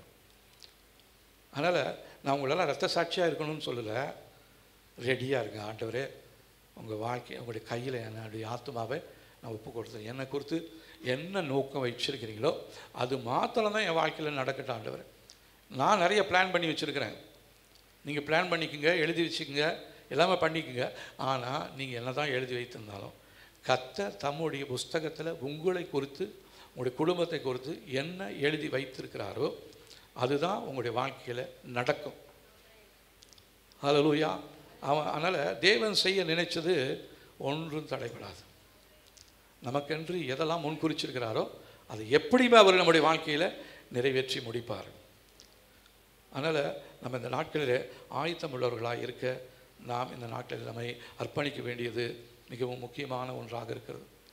இப்போ சாலமோன் பாருங்கள், ஆண்டவரால் தெரிந்து கொள்ளப்பட்டவன், ஆலயம் கட்டணும்னு சொல்லி ஒரு பெரிய பொறுப்பை கொடுத்தாரு. ஆலயத்தெல்லாம் கட்டுனா, ஆலயத்தில் நிறைய பலி செலுத்தினா, அந்த ஆலயத்தில் மகிமை அப்படி இறங்குச்சு. ஊழியக்காரங்களாலே நிற்க முடியல, ஆசாரியர்களால் ஊழியம் செய்ய முடியல, எல்லாம் கீழே விழுந்துட்டாங்க. அப்படிப்பட்ட மகிமை நிறைந்த அந்த ஆலயத்தை கட்டினதான அந்த சாலமோனுடைய அந்த முடிவு நமக்கு ஒரு பாடமாக இருக்கணும். எவ்வளோ உழைச்சார், எவ்வளோ பண்ணார், எவ்வளோ பலி செலுத்தினார், அந்த முடிவில் அவரால் நிற்க முடியலையே. இன்றைக்கும் அந்த ஆலயமெல்லாம் இடிக்கப்பட்டிருக்கிறது. அந்த ஆலயத்தை மறுபடியும் கட்டணும்னு இஸ்ரவேலில் இப்போது நிறைய பேர் அதை ட்ரை பண்ணிக்கிட்டே இருக்கிறாங்க. அந்த ஆலயத்துக்கு நேராக ஜெபம் பண்ணுறவங்களுடைய ஜெபங்களை கர்த்தர் கேட்டு இன்றைக்கும் பதில் கொடுத்துருக்கிறார்.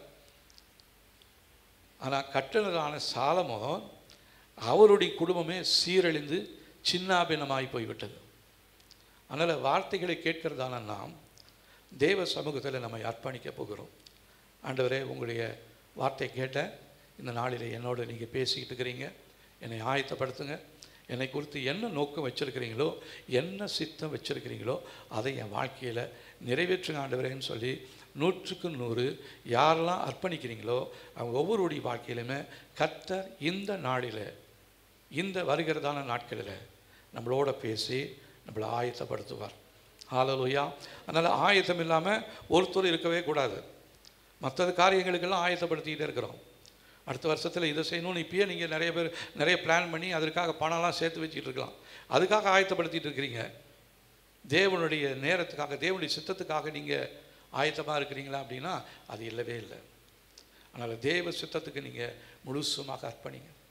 ஆண்டவர், உங்களுடைய சித்தத்தின்படி என் குடும்பத்தை கட்டுங்க, என் பிள்ளைகளை வளருங்க, என் குடும்பத்தில் தடைப்படுகிற எல்லா காரியங்களும் அவர் நடத்துவார். அவர் நிச்சயமாக செய்வார். அவர் சொல்லியும் செய்யாமல் இருப்பாரோ? நிச்சயமாக அவர் சொல்லிட்டாருன்னா அது எப்படியுமே நிறைவேற்றுவார். ஹல்லேலூயா. உங்களுக்காக எதெல்லாம் முன்குறிச்சிருக்கிறாரோ அதை அவர் நிச்சயமாகவே அவர் செய்ய போதுமானவராக இருக்கிறார். சரி, இப்போ இந்த லக்குக்கு எதிராக செயல்படுகிற சில தீமையின் வல்லமைகளை நாம் பார்க்க போகிறோம். சாலமோனுக்கு எதிராக கிரியை செய்ததான அந்த பிசாசு அது ஒரு இச்சையின் ஆவியாக இருந்தது. தேவன் இப்போ உங்களுக்கு நிறைய திட்டவட்டமாக உங்களுக்கு நிறைய பேர்த்துக்கு லக்கையும் உங்களுடைய ஊழியத்தை காரியத்தை பொறுத்தும் கர்த்தர் உங்களுக்கு வெளிப்படுத்தியிருக்கிறார். எத்தனை பேருக்கு அந்த வெளிப்பாடு இருக்கிறது? கர்த்தர் என்னை அழைத்திருக்கிறார், எனக்கு இந்த காரியத்தை செய்திருக்கிறாருன்னு சொல்லி தேவனுடைய அழைப்பை தெரிந்து கொண்டவங்க எத்தனை பேர் இருக்கிறீங்க? யாருமே இல்லையா? கொஞ்சம் பேர் தான் இருக்கிறீங்களா? அப்படி கொஞ்சம் நல்லா கை உயர்த்துங்களேன். ஹல்லேலூயா, ஸ்தோத்திரம். சரி, இப்போது இந்த காரியத்திலிருந்து உங்களை பின்னுக்கு இழுக்கும்படியாக சில தீமை செய்கிற வல்லமைகள் உங்களுடைய அருகிலேயே, உங்களுடைய குடும்பத்துக்குள்ளாகவே, உங்கள் தொழில் செய்கிற இடத்துலையே, நீங்கள் பழகிற இடத்துலையே சில ஆட்களை, சில ஏஜென்ட்டுகளை பிசாசு வைத்திருக்கிறார். அதில் முதலாவது ஒரு குறைவு என்ன அப்படின்னா பாவமாக இருக்கிறது. நம்மளுடைய வாழ்க்கையில் காணப்படுகிற பாவம். இந்த பாவம் 1 யோவான்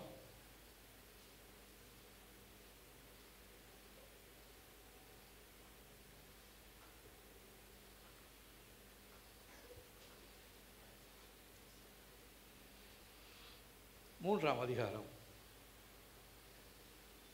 4ஆம் வசனம் பாருங்க. பாவம் செய்கிற எவனும் நியாயப்பிரமாணத்தை மீறுகிறான். நியாயப்பிரமாணத்தை மீறுகிறது பாவம். அப்போது பாவம் வந்து ஒவ்வொரு தனிப்பட்ட மனுஷனுடைய லக்கையும் அடைய முடியாதபடிக்கு தடை செய்யக்கூடிய ஒரு வல்லமையாக இருக்கிறது. முதலாவது பாவம். அடுத்ததா ரெண்டாவது ஜெப குறைவு. இது லூக்கா 18ஆம் அதிகாரத்தில் நம்ம வாசிக்கிறோம். சோர்ந்து போகாமல் ஜெபிக்கும்படியாக கர்த்தர் அந்த ஜெபத்தை குறித்து உணர்த்துகிறார். லூக்கா 18ஆம் அதிகாரத்தில் நம்ம வாசிக்கிறோம்.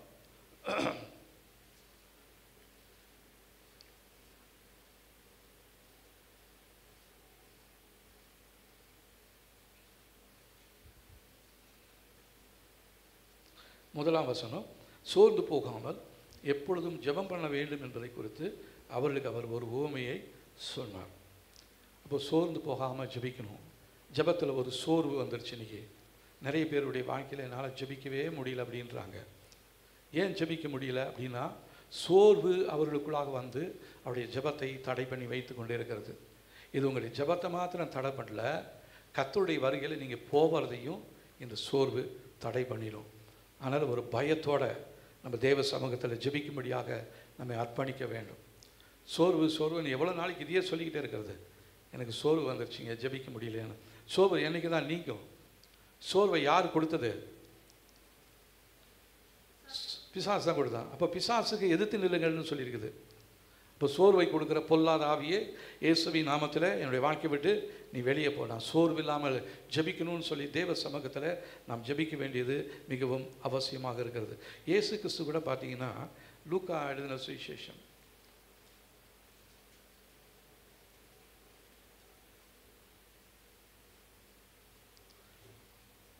6ஆம் அதிகாரம் 12-13 வசனங்களை வாசிக்கும் பொழுது, அந்நாட்களிலே அவர் ஜெபம் பண்ணும்படி ஒரு மலையின் மேல் ஏறி முழுதும் தேவனை நோக்கி ஜெபம் பண்ணி கொண்டிருந்தார். பொழுது விழுந்தபோது அவர் தம்முடைய சீசர்களை வரவழைத்து 12 பேரை தெரிந்து கொண்டு அவளுக்கு அப்போஸ்தலர் என்று பெயரிட்டார். இப்போ இந்த 12 பேரையும் செலக்ட் பண்ணுறதுக்கு இயேசு கிறிஸ்து முழுசும் போய் ஜெபம் பண்ணுறார். அப்படி முழுசும் ஜெபம் பண்ணியுமே 12 பேர்த்தில் ஒரு கள்ளன் ஒருத்தன் வந்துட்டான் இல்லைங்களா? அப்போது நம்ம ஜெபம் பண்ணாமல் எதையா செஞ்சோம்னா, நம்ம செய்கிற காரியத்தில் எல்லாத்திலையுமே கள்ளனும் கள்ள தீர்க்கதரிசிகளும் கள்ள ஆவிகளும் நம்முடைய வாழ்க்கையில் வந்துடுவாங்க. அதனால் முழுசும் நம்ம ஜெபிக்கணும், போராடி ஜெபிக்கணும். சில காரியங்களை நம்ம ஜெபிக்கும் பொழுது சாதாரணமான ஜெபமாக இருக்கக்கூடாது. நீண்ட காலமாக உங்களுடைய குடும்பத்தில் சில பிரச்சனைகளிலும் நீங்காமல் இருக்கிறது என்று சொன்னால், நீங்கள் அதிகமாக ஜெபத்தை முழுவதும் நீங்கள் என்ன பண்ணணும்னா ஜெபிக்கணும். பலவந்தம் பண்ணணும். பலவந்தம் பண்ணணும்னு சொல்லி இயேசு சொல்கிறாரு. பலவந்தம் பண்ணணும். தேவனுடைய ராஜ்யம் பலவந்தம் பண்ணுகிறவருடைய கையில் இருக்கிறது. நம்ம பலவந்தப்படுது. ஆண்டவரே, இது என் குடும்பத்தில் நடந்தே ஆகணும். என் பிள்ளைக்கு இந்த நாட்களில் இந்த வருஷத்தில் இந்த திருமணம் நடந்தே ஆகணும். என் வியாபாரத்தில் ஒரு ஆசீர்வாதம் உண்டாகி இருக்கணும். என் குடும்பத்தை குறித்து கர்த்தர் வைத்திருக்கிற நோக்கத்தை இந்த நாட்களில் நீங்கள் நிறைவேற்றணும். உங்களுடைய சித்தத்தின்படி நான் ஓடணும் அப்படின்னு சொல்லி நம்ம அர்ப்பணித்து தேவ சமூகத்தில் முழுதும் ஜெபிக்க வேண்டியது மிகவும் அவசியமாக இருக்கிறது. அதனால் கர்த்தர் நம்மை அழைத்திருக்கிறார், தெரிந்து கொண்டிருக்கிறாருன்னா உங்களை குறித்து ஒரு எதிர்பார்ப்பு தேவனிடத்தில் உண்டு. நம்ம ஜெபிக்க வேண்டியதாக இருக்கிறது. ஜெபக்குறைவு, சோர்வு இதெல்லாம் நம்ம இனிமேல் சொல்லவே கூடாது. இயேசுவை ராஜாவாக ஒரு திட்டம் போட்டாங்க அந்த ஜனங்கள் எல்லாமே. ஆனால் அந்த நேரத்தில் என்ன பண்ணுறாருன்னா, அவர் தனித்து போய் ஜெபம் பண்ணுறாரு. இப்போ நானாக இருந்திருந்தால், என்னை ராஜாவாக செலக்ட் பண்ணுறாங்க அப்படின்னு இருந்தால், நான் அந்த சந்தோஷத்துலேயே நான் ஜெபம் பண்ணாமல் இருந்திருப்பேன். அடுத்த பிரைம் மினிஸ்டர் தான் நீ தான் அப்படின்னு சொல்லிட்டாங்கன்னா, நான் சபையை விட்டுட்டு எனக்கு கொடுத்ததான் அடுத்த பிரைம் மினிஸ்டர் பொறுப்பு எனக்கு தான், நான் தான், எனக்கு டெஃபினட்டாக கொடுக்குறேன்னு சொல்லிட்டாங்க அப்படின்னு சொல்லிட்டு அதிலேயே நான் நடப்பேன். ஆனால் இயேசு பாருங்கள், அவர் ராஜாவாக தீர்மானம் பண்ணார். யோவான் எழுதின சுவிசேஷம்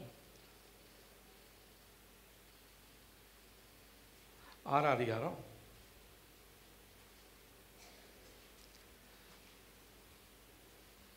15ஆம் வசனம். அவர் அற்புதத்தை செய்கிறாரு. சரிங்களா? 5 அப்பம் 2 மீன் 5000 பேருக்கு போஷிக்கிறார். உடனே அந்த ஜனங்கள் என்ன பண்ணுறாங்க? 6ஆம் அதிகாரம் 14ஆம் வசனம். இயேசு செய்த அற்புதத்தை அந்த மனுஷர்கள் கண்டு மெய்யாகவே உலகத்தில் வருகிறவர்கள் தீர்க்கதரிசி என்றார்கள். ஆதலால் அவர்கள் வந்து தம்மை ராஜாவாக்கும்படி பிடித்து கொண்டு போக மனதாக இருக்கிறார்கள் என்று இயேசு அறிந்து மறுபடியும் விலகி தனியே மலையின் மேல் ஏறினார்.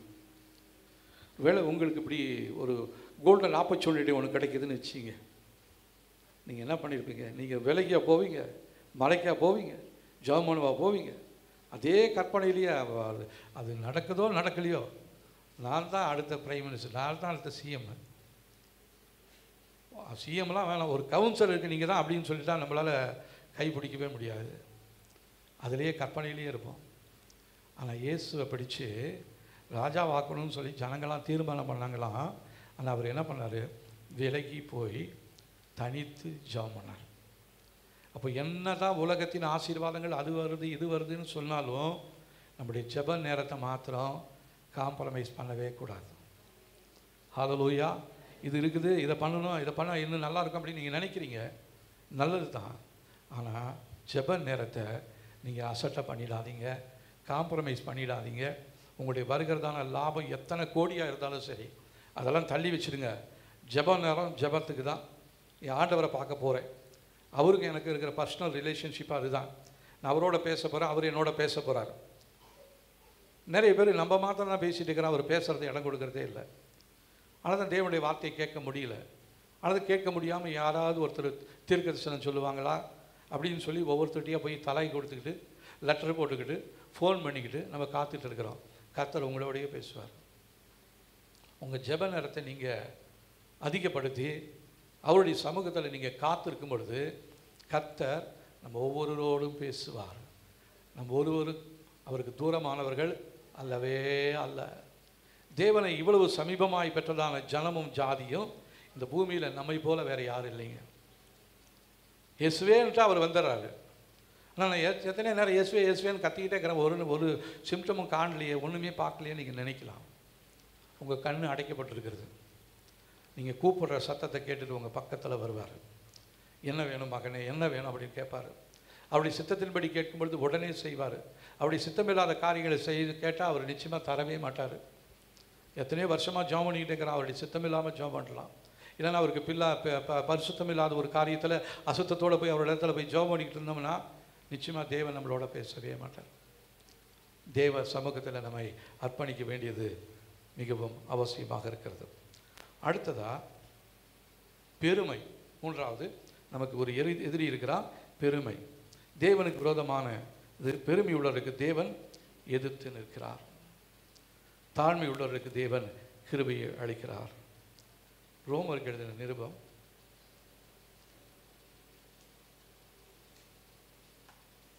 9ஆம் அதிகாரம்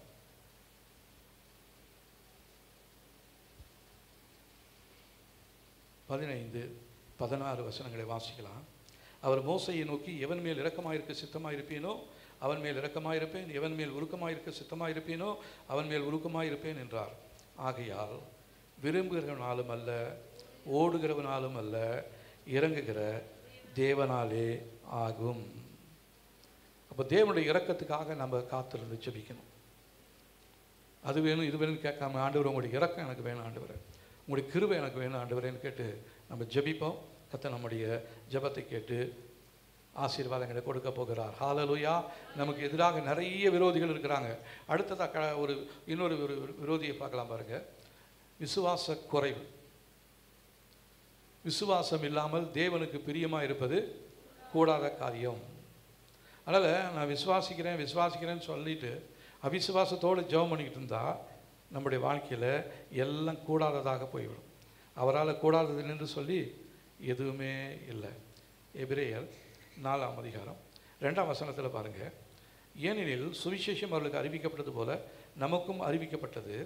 கேட்டவர்கள் விசுவாசம் இல்லாமல் கேட்டபடியினால் அவர்கள் கேட்ட வசனம் அவர்களுக்கு பிரயோஜனப்படவில்லை. அப்போ நிறைய வசனங்களை கேட்டுகிட்டே இருக்கிறோம், ஆனால் ஒரு வசனமும் நம்முடைய வாழ்க்கையில் எந்த ஒரு ஆசீர்வாதத்தையும் கொடுக்கறதே இல்லை. ஏன் தெரியுங்களா? நம்ம எப்படி கேட்டுட்டு இருக்கிறோம்? அவிசுவாசத்தோடு கேட்டுகிட்டே இருக்கிறோம். விசுவாசத்தோடு கேட்கும் பொழுது கேட்கிற வசனங்கள் நமக்குள்ளே கிரிய செய்யும். அவிசுவாசத்தோடு வசனங்களை கேட்டால் அந்த வசனம் நம்ம வாழ்க்கைக்குள்ளே எந்த ஒரு மாற்றத்தையும் அது கொடுக்கவே கொடுக்காது. அதனால் எந்த விதமான கிரியும் செய்ய முடியாத ராக்காலம் ஒன்று வருகிறது. இந்த விசுவாசம் என்பது பார்த்திங்கன்னா 1 தீமோத்தேயு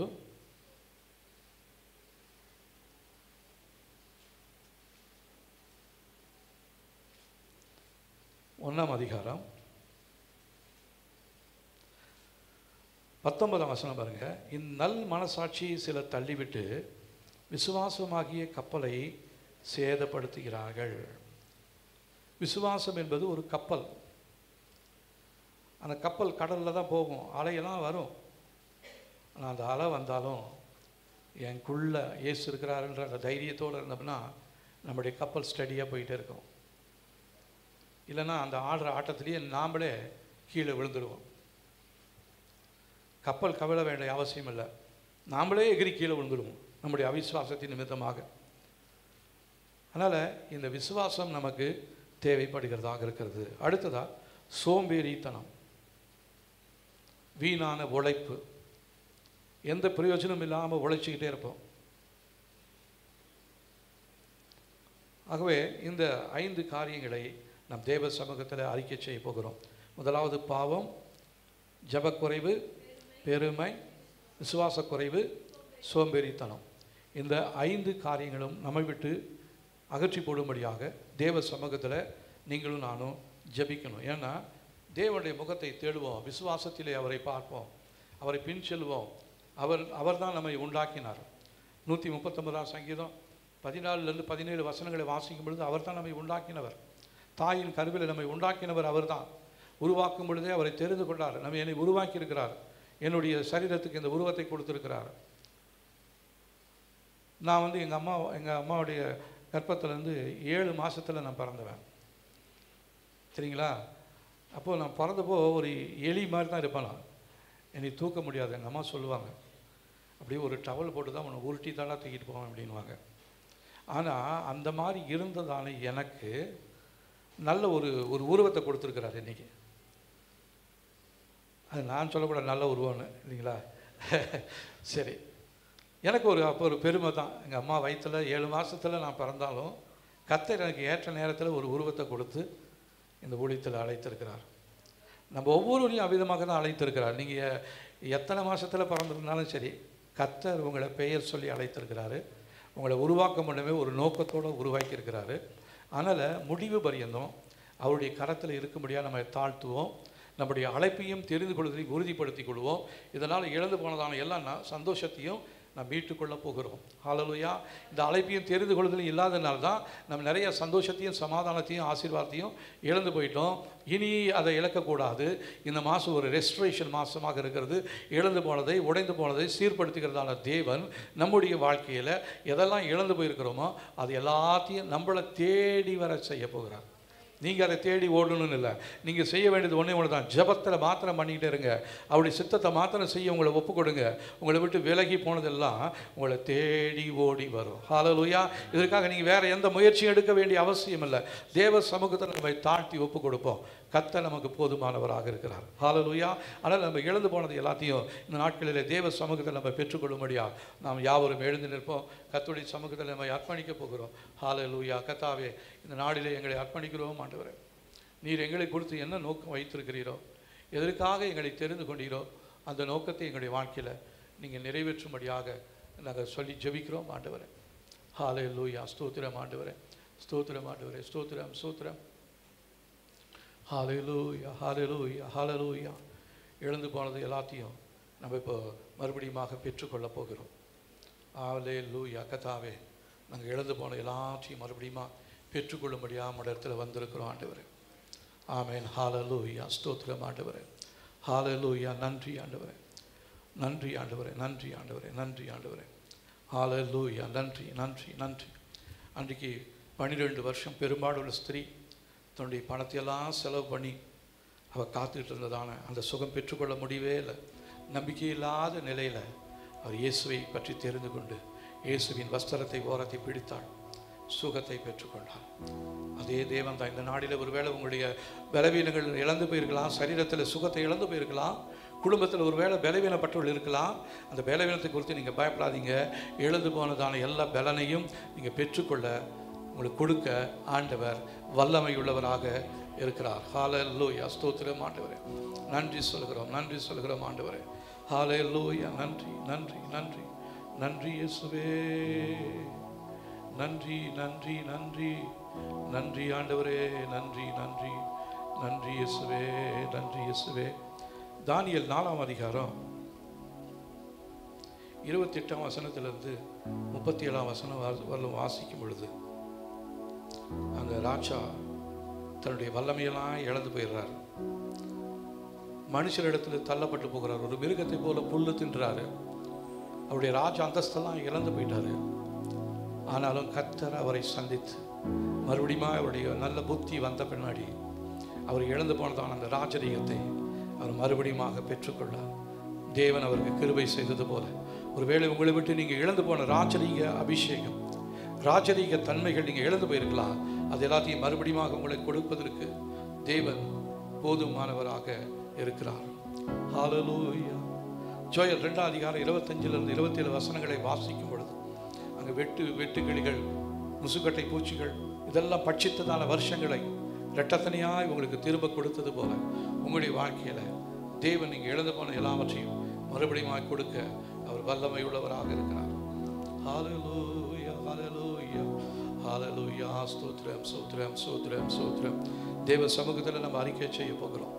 ஹல்லேலூயா. நன்றி, நன்றி, நன்றி. இதுவரை உங்களுடைய உதட்டினாலே நீங்கள் சொன்னதான அவிசுவாசம் உள்ள வார்த்தை, பயம் நிறைந்த வார்த்தை, அதெல்லாம் கேன்சல் பண்ணும்படியாக நீங்கள் உங்களுடைய உதட்டின் மேலே கையை வச்சு சொல்லுங்க, என்னுடைய உதடு பரிசுத்தாவினுடைய அபிஷேகத்தினாலே அபிஷேகம் பண்ணப்பட்டிருக்கிறது. ஹல்லேலூயா. என்னுடைய உதட்டினால நான் பதறி பேசினதான, பயத்தோடு சொல்லினதான எல்லா வார்த்தைகளையும் இயேசுவின் நாமத்தினாலே கேன்சல் பண்ணும்படியாக சொல்லி ஜெபிக்கிறேன். ஆண்டவரே, என் உதடே நீ தேவனுடைய வார்த்தையை நீ விசுவாசத்தோடு நீ அறிக்கை செய். ஹல்லேலூயா. நன்றி ஆண்டவரே, நன்றி, நன்றி, நன்றி. ஹல்லேலூயா. நமரபரதிரானியஸ்யா. ஹல்லேலூயா, ஹல்லேலூயா. தாவீதினுடைய திறவுகோலை நாம் உபயோகப்படுத்த போகிறோம். ஒருவரும் திறக்கக்கூடாதபடி பூட்டுகிறவரும் ஒருவரும் பூட்டக்கூடாதபடி திறக்கிறவருமாகிய தாவீதின் திறவுகோலை உடைய தேவன் நம்முடைய தேவன். அவருடைய நாமத்தினாலே நாம் நமக்கு எதிராக அடைக்கப்பட்டிருக்கிற வாசல்களை இப்பொழுது திறக்க போகிறோம். நமக்கு எதிராக ஆசீர்வாதம் வர முடியாதபடிக்கு பூட்டப்பட்டிருக்கிற கதவுகளை திறக்க போகிறோம். இயேசுவின் நாமத்தினாலே எங்களுக்கு எதிராக பூட்டப்பட்டிருக்கிற கதவுகள் பரிசுத்தாவுடைய வல்லமையினாலே, தேவனுடைய ஆவியானவருடைய வல்லமையினாலே, தாவீதின் திறவுகோலினாலே இப்பொழுது நான் திறக்கிறேன். ஆண்டவரே, எனக்காக தேவன் நியமித்திருக்கிற எல்லா ஆசீர்வாதங்களும் என்னுடைய வாழ்க்கைக்குள்ளாக வருவதாக, நான் இழந்து போன எல்லா நன்மைகளும் இயேசுவின் நாமத்தினாலே எனக்குள்ளாக வரும்படியாக நான் சொல்லி ஜெபிக்கிறேன். ஆண்டவரே, ஹல்லேலூயா, ஹல்லேலூயா, ஹல்லேலூயா. நம்முடைய நற்காரியங்கள் நிலத்திலே புதைக்கப்பட்டது போல இருக்கலாம். புதைக்கப்பட்டது போல காணப்படுகிற எல்லா நற்காரியங்களும் இயேசுவின் நாமத்தினாலே வெளியே வரும்படியாக சொல்லி ஜெபிக்கலாமா? என்னுடைய நற்கிரியைகள், என்னுடைய நற்காரியங்கள் எல்லாம் இயேசுவின் நாமத்தினாலே வெளியே வருவதாக. புதைக்கப்பட்டது போல எந்த இடத்துல புதைக்கப்பட்டிருந்தாலும் என்னுடைய நற்காரியங்களை காண முடியாதபடிக்கு புதைக்கப்பட்டிருக்கிற இடத்திலிருந்து நற்காரியங்கள் இயேசுவின் நாமத்தினாலே வெளியே வருவதாக, வெளியே வருவதாக, வெளியே வருவதாக. ஹல்லேலூயா. ஸ்தோத்திரம் ஆண்டவரே. ஹல்லேலூயா. நன்றி, நன்றி, நன்றி. ஹல்லேலூயா, ஹல்லேலூயா. ஸ்தோத்திரம். என்னுடைய வாழ்க்கையில என்னுடைய ஆசீர்வாதம் என்கிறதான மரத்தை கெடுக்கக்கூடிய தீமையின் வேர்கள், சிலருக்கு வேர் பகுதியில் ஒரு பிரச்சனை இருக்கிறது, அஸ்திபாரத்தில் மறைந்திருக்கிறதான பிரச்சனைகள் இருக்கிறது. அதுதான் உங்களுடைய மரத்தை மேலே வளர முடியாதபடிக்கு உங்களுடைய வாழ்க்கையில் கனிகளற்ற ஒரு வாழ்க்கையை உண்டாக்கி கொண்டு இருக்கிறது. நீங்கள் நினைக்கிறீங்க, செய்கிறீங்க, ஆனால் எந்த ஒரு ஆசீர்வாதமும் இல்லை. காரணம் உங்களுடைய வேர் பகுதியில் அது அழிக்கப்பட்டிருக்கிறது. மரம் நல்லா தான் இருக்குது, ஆனால் வேரில் ஒரு பெரிய தீமையான காரியங்கள் இருக்கிறது. அதனால் வேர் பகுதி பரிசுத்தாவுடைய அக்கினியால் சுத்திகரிக்கப்படும்படியாக சொல்லி ஜெபிக்கலாமா? என்னுடைய சந்ததியில் ஆண்டவரே மறைந்திருக்கிறதான தீமையின் வல்லமை இயேசுவின் நாமத்தினாலே எங்களுடைய வாழ்க்கை விட்டு வேர் பகுதியை விட்டு வெளியேறும்படியாக சொல்லி ஜெபிக்கிறோம். எங்களுடைய வேர் பகுதியில் தேவ சமூகத்து அக்கினி இறங்குவதாக, எங்களை சுத்திகரிக்கும்படியாக எங்களை ஒப்புக்கொடுத்து ஜெபிக்கிறோம். ஆண்டவரே, ஹல்லேலூயா, ஹல்லேலூயா, ஹல்லேலூயா. சிந்தப்பட்ட இயேசு கிறிஸ்துவின் இரத்தத்தின் வல்லமை நம்முடைய விரோதிகளின் கைகளில் இருந்து நம்மை விடுதலையாக்கக்கூடிய வல்லமை நிறைந்த இயேசுவின் இரத்தத்தின் வல்லமையை நம்ம மேல, நம்ம குடும்பத்து மேல அப்ளை பண்ணுவோம். ஆண்டவரே, என் மேல, என் குடும்பத்தின் மேல இயேசு கிறிஸ்துவின் இரத்தத்தின் வல்லமையை நாங்கள் தெளிக்கிறோம். என்னுடைய நிலை கால்களிலே, குரு வாசல்களிலே இயேசு கிறிஸ்துவின் இரத்தத்தை நான் பூசுற ஆண்டவரே. சங்கார தூதன் கடந்து செல்லுவானாக, தீமையின் வல்லமைகளை எங்களை அணுகாதபடிக்கு ஆண்டவரே, வாதை உன் கூடாரத்தை அணுகாது என்று சொன்ன வார்த்தையின்படியாக எங்களுடைய எல்லைகளுக்குள்ளாக தேவனே உங்களுடைய பாதுகாப்பை தரக்கூடிய இயேசு கிறிஸ்துவின் வல்லமை எங்கள் வாழ்க்கையில, எங்கள் குடும்பத்தின் மேல தெளிக்கப்படும்படியாக சொல்லி ஜெபிக்கிறேன். ஆண்டவரே, ஹல்லேலூயா, ஹல்லேலூயா, ஹல்லேலூயா. தெய்வீக திட்டத்தின்படி எங்களுடைய வாழ்க்கையில நீங்க வைத்திருக்கிற எல்லா நன்மைகளையும் எங்களை விட்டு திருடி சென்றிருக்கிறதான எல்லா தீமையின் வல்லமைகள் மனிதர்களும் தங்கள் திருடி சென்றதான எல்லா பொருட்களையும் எங்களிடத்தில் திருப்பி தரும்படியாக சொல்லி ஜெபிக்கிறேன். திருடவர்த்தன் உங்களுடைய எல்லைகளுக்குள்ளாக இருக்கிறான். அவன் தான் உங்களுக்கு சேர வேண்டிய எல்லா சொத்துக்களையும் சுகத்தையும் அவன் திருடி வைத்திருக்கிறான். அவன் திருடி வைத்திருக்கிறதான எல்லா சொத்துக்களும் சுகங்களும் உங்களுடைய வாழ்க்கையில் திரும்பி வரும்படியாக சொல்லி ஜெபிக்கலாம். ஆண்டவரே, என்னிடத்திலிருந்து திருட்டுத்தனமாக எடுத்து செல்லப்பட்ட எல்லா நன்மைகளும் இயேசுவின் நாமத்தினாலே என்னுடைய வாழ்க்கைக்குள்ளாக திரும்பி வருவதாக. அவன் விழுங்கினதை கக்குவானாக, பிசாசு விழுங்கினதை கக்குவானாக. இயேசுவின் நாமத்தினாலே சர்ப்பத்தின் வல்லமை சர்ப்பத்தின் வயிற்றிலிருந்து என்னுடைய ஆசீர்வாதங்களால் விழுங்கப்பட்டிருக்கிறது. அந்த சர்ப்பத்தின் வாயிலிருந்து வயிற்றிலிருந்து எல்லா நன்மைகளும் வெளியே வருவதாக, வெளியே வருவதாக இயேசுவின் நாமத்தினாலே. ஹல்லேலூயா, ஹல்லேலூயா, ஹல்லேலூயா, ஹல்லேலூயா. தேவன் நமக்கென்று ஒரு திட்டத்தை வைத்திருக்கிற ஒரு ப்ளூ பிரிண்ட் வச்சிருக்கிறாரு. அந்த ப்ளூ பிரிண்ட் மாதிரி தான் எல்லாமே நடக்கணும். அதனால தேவனுடைய திட்டம் என் வாழ்க்கையில் முற்றிலுமா நிறைவேறட்டும். நான் இதுவரை என் திட்டத்தின்படி நான் செய்தேன், அதனால தான் தோற்று போயிட்டேன். இனி ஆண்டவர் உங்கள் திட்டம் என் வாழ்க்கையில் செயல்படணும்னு சொல்லி ஆண்டவருடைய சமூகத்தில் ஒப்பு கொடுத்து ஜெபிக்கலாம். தேவனுடைய திட்டமானது எங்களுடைய வாழ்க்கையில் செயல்படும்படியாக நாங்கள் எங்களை அர்ப்பணிக்கிறோம். ஆண்டவரே, தேவனுடைய சித்தம் எங்களுடைய வாழ்க்கையில் நடக்கட்டும். தேவனுடைய திட்டம் எங்களுடைய வாழ்க்கையில் நடக்கட்டும். இயேசுவின் நாமத்தினாலே எங்களுடைய வாழ்க்கையில் தேவனுடைய திட்டமும் தேவனுடைய சித்தமும் நடக்க முடியாதபடிக்கு எதிராக இருக்கிற சத்துருவின் வல்லமைகளிலிருந்து என்னுடைய ஆசீர்வாதங்கள் திரும்பி வரும்படியாய் தேவனுடைய திட்டத்தின்படியாய் எனக்குரிய ஆசீர்வாதங்கள் என்னை திரும்பி வரும்படியாய் சொல்லி ஜெபிக்கிறேன். ஆண்டவரே, ஹல்லேலூயா, ஹல்லேலூயா, ஹல்லேலூயா, ஹல்லேலூயா, ஹல்லேலூயா, ஹல்லேலூயா, ஹல்லேலூயா. நன்றி ஆண்டவரே, நன்றி, நன்றி, நன்றி. ஹல்லேலூயா. கர்த்தாவே, நீர் எனக்காக நியமித்திருக்கிற எல்லா நல்ல காரியங்களும் இயேசுவின் நாமத்தினாலே நான் சுதந்திரித்துக் கொள்ளும்படியாய் என்னை அர்ப்பணிக்கிறேன். ஆண்டவரே, பிசாசினால் திட்டம் பண்ணி வைத்திருக்கிற எந்த தீமையும் வாழ்க்கையில் வரக்கூடாது. தேவனே, வாழ்க்கையில் எதெல்லாம் திட்டம் பண்ணி வைத்திருக்கிறீங்களோ அந்த திட்டம் எங்களுடைய வாழ்க்கையில திரும்பி வரட்டும். ஆண்டவரே, பிசாசுடைய திட்டங்கள் அழிந்து போவதாக, பிசாசுடைய திட்டங்கள் அழிந்து போவதாக. எனக்காக குடும்பத்துக்காக பிசாசினால் வெட்டி வைக்கப்பட்டிருக்கிற சவ குழிகள் இயேசுவின் நாமத்தினால மூடப்படுவதாக. சொல்லுங்க, எனக்கு எதிராக, என் குடும்பத்துக்கு எதிராக, தொழிலுக்கு எதிராக பிசாசினால் வெட்டி வைக்கப்பட்டிருக்கிற சவ குழிகள் இயேசுவின் நாமத்தினாலே மூடப்படுவதாக, மூடப்படுவதாக. ஹல்லேலூயா.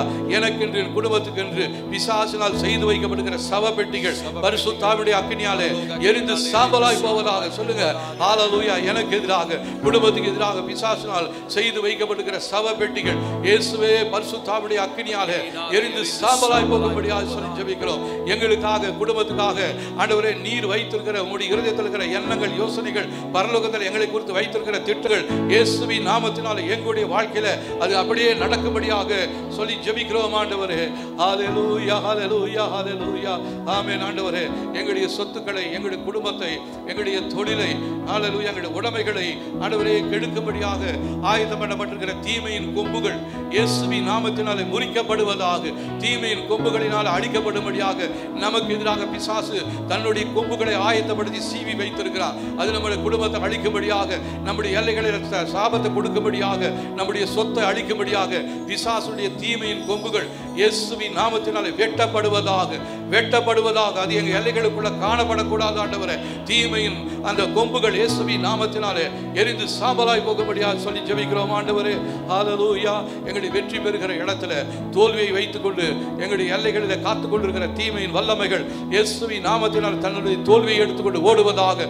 கர்த்தர் எங்களுக்காக வைத்திருக்கிற ஆசீர்வாதங்களை நாங்கள் இந்த நாட்களில் சுதந்திரித்துக் கொள்ளும்படியாய் வந்து நிற்கிறோம். ஆண்டவரே, தகப்பனே, எங்களுடைய வெற்றி விளிம்பில் நாங்கள் இனி ஒரு நாள் தோற்று போக கூடாது. கிடைக்கும்னு நினைச்சாலும் கிடைக்கல, நடக்கும்னு நினைச்சாலும் நடக்கல. வெற்றி விளிம்பில் அவன் பிசாசு ஆயுதத்தோட அவன் அநேக காரியங்களை செய்து வைத்துக் கொண்டிருக்கிறார். நமக்கு விரோதமாக உருவாக்கப்படுகிற எந்த ஆயுதமும் வாய்க்காமல் போகும்படியாக சொல்லி ஜெபிக்கலாமா? எங்களுடைய வெற்றி பெறக்கூடிய இடத்துல எங்களை அழிக்கும்படியாய், எங்களை கொல்லும்படியாய் காத்து கொண்டிருக்கிற பிசாசினால் உருவாக்கப்பட்டிருக்கிற சகல ஆயுதங்களும் இயேசுவின் நாமத்தினாலே வாய்க்காமல் போவதாக. எனக்கு விரோதமாய் உருவாக்கப்படுகிற எந்த ஆயுதமும் வாய்க்காமல் போகும்படியாக சொல்லி ஜெபிக்கிறோம். என் குடும்பத்துக்கு எதிராக பிசாசினால் உருவாக்கப்பட்டிருக்கிற எல்லா ஆயுதங்களும் வாய்க்காமல் போகும்படியாக சொல்லி ஜெபிக்கிறோம். ஆண்டவரே, ஹல்லேலூயா, ஹல்லேலூயா, ஹல்லேலூயா, ஹல்லேலூயா. எங்களுக்கு விரோதமாக செயல்படுகிற நீர்நிலையின் வல்லமைகள், மெரைன் ஸ்பிரிட், அது நம்முடைய ஆசீர்வாதத்தை தடுத்து வைத்திருக்கிறது. நமக்கு சொந்தமானதை அது இழுத்து கொண்டு போயிருக்கிறது.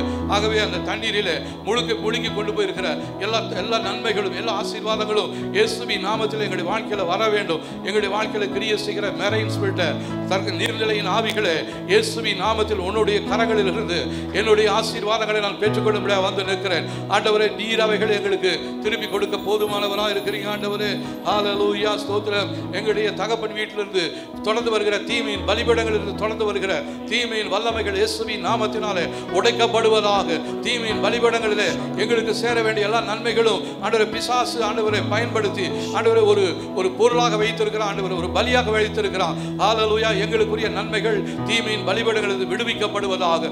ஆவியானவர் நீர் அதை எங்களுக்கு ரிலீஸ் பண்ணும்படியாக, ஆவியானவர் நீர் அதை எங்களுக்கு கொடுக்கும்படியாக நாங்கள் சொல்லி ஜெபிக்கிறோம். ஆண்டவரே, ஹல்லேலூயா, ஹல்லேலூயா, ஹல்லேலூயா. எங்களுடைய குடும்பத்திலேயே நிறைய விரோதிகள் இருக்கிறாங்க. அவங்க தான் நமக்கு எதிராக செயல்பட்டு கொண்டு இருக்கிறாங்க. அதனால குடும்பத்தில் இருக்கிற விரோதிகள் இயேசுவின் நாமத்தில் எங்களுடைய கண்கள் காண செய்யுங்க. அவளை விட்டு நாங்கள் விலகி வரும்படியாக நாங்கள் ஒரு தீர்மானம் எடுக்கிறோம். ஆண்டவரே, எங்களுடைய குடும்பத்தில் இருந்து கொண்டு மறைந்திருந்து கிரியை செய்கிற விரோதிகள் இயேசுவின் நாமத்தினாலே எங்களுடைய குடும்பத்தை விட்டு எல்லைகளை விட்டு வெளியேறுவார்களாக. என்னுடைய குடும்பம் தேவனுடைய ஆசீர்வாதத்தினால் நிரம்பும்படியாக சொல்லி ஜெபிக்கிறோம். ஆண்டவரே, ஹல்லேலூயா, ஸ்தோத்திரம். பெற்றோர்களின் மூலமாய் வந்ததான சாபத்தின் வல்லமைகள் இயேசுவின் நாமத்தில் எங்களுடைய வாழ்க்கை விட்டு வெளியேறுவதாக. ஹல்லேலூயா, தாய் வழியாய் தகப்பன் வழியாய் நாங்கள் சுதந்திரித்திருக்கிற எல்லா சாபத்தின் வல்லமைகளும் இயேசுவின் நாமத்தினால் எங்களுடைய வாழ்க்கை விட்டு வெளியேறும்படியாக சொல்லி ஜெபிக்கிறோம். ஆண்டவரே, ஹல்லேலூயா, ரபரதுலா சஹதுரா. ஓ, எங்களுக்கு எதிராக கிரியை செய்கிற இருளின் வல்லமைகள் இயேசுவின் நாமத்தில் விலகி தேவனுடைய வெளிச்சம் எங்களுடைய வாழ்க்கையில் குடும்பத்தில் ஏற்படும்படியாக சொல்லி ஜெபிக்கிறோம். தேவ சமூகத்து வெளிச்சம் எங்களுடைய குடும்பத்தில் எங்களுடைய கர்த்தாவே சந்ததியில் வெளிப்படும்படியாக சொல்லி ஜெபிக்கிறேன். ஹல்லேலூயா, தேவனுடைய வெளிச்சத்தை மறைத்துக் கொண்டிருக்கிற மேகமே இயேசுவின் நாமத்தில் விலகி போ இயேசுவின் நாமத்தினால. ரதுலா நிமோ ஷபலர திரானா சந்துரேனியா. ஓ, ஹல்லேலூயா, ஹல்லேலூயா. நன்றி நன்றி நன்றி. ஹல்லேலூயா, ஹல்லேலூயா, ஹல்லேலூயா. எங்களுக்கு எதிராக எங்களுக்கு தெரியாமலேயே மறைந்திருந்து கிரியை செய்கிறதான ஆண்டவரே சிலர் எங்களுக்கு எதிராக தீமையான திட்டங்களை தீட்டி ஆண்டவரே எங்களுக்கு விரோதமாக செயல்படுத்தும்படியாக காத்து கொண்டிருக்கிறதான அந்த நபர்களுடைய தீமையின் திட்டங்கள் இயேசுவின் நாமத்தினால் உருவழிந்து செயலிழந்து போகும்படியாக சொல்லி ஜெபிக்கிறோம். தேவனுடைய திட்டங்கள் எங்களுடைய வாழ்க்கையில செயல்படும்படியாக சொல்லி ஜெபிக்கிறோம். ஆண்டவரே, எங்களுடைய வாழ்க்கையில அற்புதத்தையும் ஆண்டவரே அதிசயத்தையும் காண முடியாதபடிக்கு தடை செய்கிற தீமையின் வல்லமைகள் விலகுவதாக. ஆண்டவரே, வருகிற நாட்களில் வருகிற ஆண்டில் அற்புதங்களும் அடையாளங்களும் எங்களுடைய ஊழியத்தில் குடும்பத்தில் சபையில் காணப்படும்படியாக நாங்கள் ஒப்பு கொடுத்து ஜெபிக்கிறோம். கர்த்தாவே, எங்களை கட்டி வைத்துக்கிற தீமையின் வல்லமைகள் அகன்று போகும்படியாக சொல்லி ஜெபிக்கிறோம். ஆண்டவரே, ஹல்லேலூயா. எங்களுடைய குடும்பத்தை கட்டி வைத்துக்கிற பலவானே இயேசுவின் நாமத்தில் எங்களுடைய எல்லைகளை விட்டு வெளியே போ என்று சொல்கிறேன். பலவானின் கைகளில் இருந்து நமக்கு சேர வேண்டிய எல்லா சொத்துக்களும் சுகங்களும் இயேசுவின் நாமத்தினாலே கர்த்தாவே நீங்க ரிலீஸ் பண்ணும்படியாய் ஆவியானவரை நீங்க இந்த வேளையில் எங்களுக்காக யுத்தம் செய்யும்படியாக சொல்லி ஜெபிக்கிறோம். பலவான்களை இயேசுவின் நாமத்தில் நாங்கள் கட்டுகிறோம். ஆண்டவரே, ஹல்லேலூயா, ஹல்லேலூயா. நன்றி நன்றி நன்றி. எங்களுடைய வாழ்க்கையில் இதுவரையும் சத்துருவினால் செயல்படுத்தப்பட்டு ஏற்படுத்தப்பட்ட எல்லா நஷ்டங்களும் எல்லா அழிவுக்குரிய காரியங்களும் இயேசுவின் நாமத்தினால் எங்களுடைய வாழ்க்கையிலே சரியாக்கப்படுவதாக. அவனால் செய்யப்பட்டிருக்கிற எல்லா தீமையான வல்லமைகள் அழிவுக்குரிய திட்டங்கள் எல்லாம் நீங்கி எங்களுக்கு ஆண்டவரே எல்லாம் ஆண்டவரே நல்லதாய் மாற்றும்படியாக நாங்கள் ஒப்பு கொடுத்து ஜெபிக்கிறோம். ஆண்டவரே, ஹல்லேலூயா, ஹல்லேலூயா, ஹல்லேலூயா. ஆமென். ஆண்டவரே, எங்களுடைய கர்த்தாவே இந்த நாட்கள் ஆண்டவரே எத்தனையோ நஷ்டங்களும் கஷ்டங்களும் நாங்கள் அனுபவித்து வந்தோம். இது இந்த ஆண்டிலேயே முடிஞ்சிடும் ஆண்டவரே. வருகிற ஆண்டில் தொடர்ந்து வரக்கூடாது. இயேசுவின் நாமத்தினால் நாங்கள் இப்பொழுது பார்த்ததான எகிப்தியனை இனி ஒரு நாள் நாங்கள் காண போவது இல்லை ஆண்டவரே. இன்று கண்ட எகிப்தியனை நாங்கள் ஒரு நாள் காண போவது இல்லை ஆண்டவரே. இப்பொழுதே அவன் எங்களுடைய எல்லைகளை விட்டு வெளியேறுவானாக, செங்கடலில் அமிழ்ந்து போவானாக. இயேசுவின் நாமத்தினால் எங்களுக்கு விரோதமாய் பிசாசினால் உருவாக்கப்பட்டிருக்கிற எல்லா ஆயுதங்களும் ஆண்டவரே அவனுடைய குதிரைகளும் ரதங்களும் சக்கரங்களும் செங்கடலிலே அமிழ்ந்து போவதாக. தேவன் எங்களுக்காக வைத்திருக்கிற எல்லா ஆசீர்வாதங்களையும் நாங்கள் இயேசுவின் நாமத்தினாலே பெற்றுக்கொள்கிறோம். ஆண்டவரே, ஹல்லேலூயா. நாங்கள் இனி ஒரு நாள் சோர்ந்து போவதும் இல்லை, நஷ்டம் அடைந்து போவதும் இல்லை. ஆண்டவரே, ஹல்லேலூயா. கர்த்தாவே, எங்களுடைய நஷ்டத்தை எல்லாம் லாபமாய் மாற்றுவதற்காக நன்றி சொல்கிறோம். ஆண்டவரே, ஹல்லேலூயா, ஹல்லேலூயா, ஹல்லேலூயா, ஹல்லேலூயா. ஓ,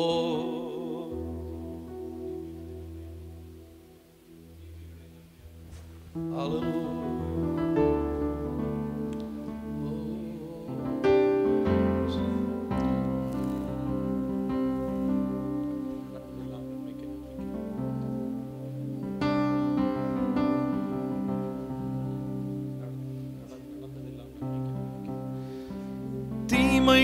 நன்மையாக மாற்றினீர், துன்பங்களை இன்பமாக மாற்றினீர், தீமைகளை நன்மையாக மாற்றினீர், துன்பங்களை இன்பமாக மாற்றினீர். நன்றி நன்றி, எல்லாம் நன்மைக்கே நன்றி. நன்றி நன்றி, எல்லாம் நன்மைக்கே நன்றி. நடந்ததெல்லாம் நன்மைக்கே நன்மைக்கே, நன்றி சொல்லி மகிழ்வேன் இன்றைக்கே. நடப்பதெல்லாம் நன்மைக்கே நன்மைக்கே, நன்றி சொல்லி மகிழ்வேன் இன்றைக்கே. சிலுவைதனை அனுமதித்தீர் நன்றி, சிந்தைதனை மாற்றினீர் நன்றி, சிலுவைதனை அனுமதித்தீர் நன்றி, சிந்தைதனை மாற்றினீர் நன்றி. நன்றி நன்றி, எல்லாம் நன்மைக்கே நன்றி.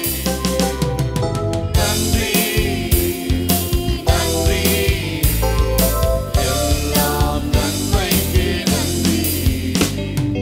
உள்ளான மனிதனை புதிதாக்கி, உடைத்து உருமாற்றி நடத்துகிறீர். உள்ளான மனிதனை புதிதாக்கி, உடைத்து உருமாற்றி நடத்துகிறீர். நன்றி நன்றி, எல்லாம் நன்மைக்கே நன்றி. நன்றி நன்றி, எல்லாம் நன்மைக்கே நன்றி. என் கிருபை உனக்கு போதும் என்று, பலவீனத்திலே பலன் என்றீர். என் கிருபை உனக்கு போதும் என்று, பலவீனத்திலே பலன் என்றீர். நன்றி நன்றி, எல்லாம் நன்மைக்கே நன்றி. நன்றி நன்றி, எல்லாம் நன்மைக்கே நன்றி.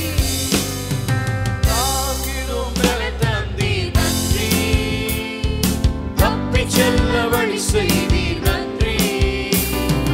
தாங்கிடும் பலன் தந்தீர் நன்றி, தப்பிச் செல்ல வழி செய்தீர் நன்றி. நன்றி நன்றி, எல்லாம் நன்மைக்கே நன்றி. நன்றி நன்றி, எல்லாம் நன்மைக்கே நன்றி. விசுவாசம் புடமிட்டீர் நன்றி, பொன்னாக விளங்க செய்தீர் நன்றி. விசுவாசம் புடமிட்டீர் நன்றி, பொன்னாக விளங்க செய்தீர் நன்றி. நன்றி நன்றி, எல்லாம் நன்மைக்கே நன்றி. நன்றி நன்றி, எல்லாம் நன்மைக்கே நன்றி. நடந்ததெல்லாம் நன்மைக்கே நன்மைக்கே, நன்றி சொல்லி மகிழ்வேன் இன்றைக்கே. நடப்பதெல்லாம் நன்மைக்கே நன்மைக்கே, நன்றி சொல்லி மகிழ்வேன் இன்றைக்கே. நன்றி நன்றி, எல்லாம் நன்மைக்கே நன்றி. நன்றி நன்றி, எல்லாம் நன்மைக்கே நன்றி. இந்த நாளிலே திருவிருந்து எடுக்க ஆயத்தமாக இருக்கிறவங்க நீங்கள் முன்னாடி வந்துடலாம். எடுக்காதவங்க சற்று நேரம் நீங்கள் வெளியே தான் இருக்கலாம்.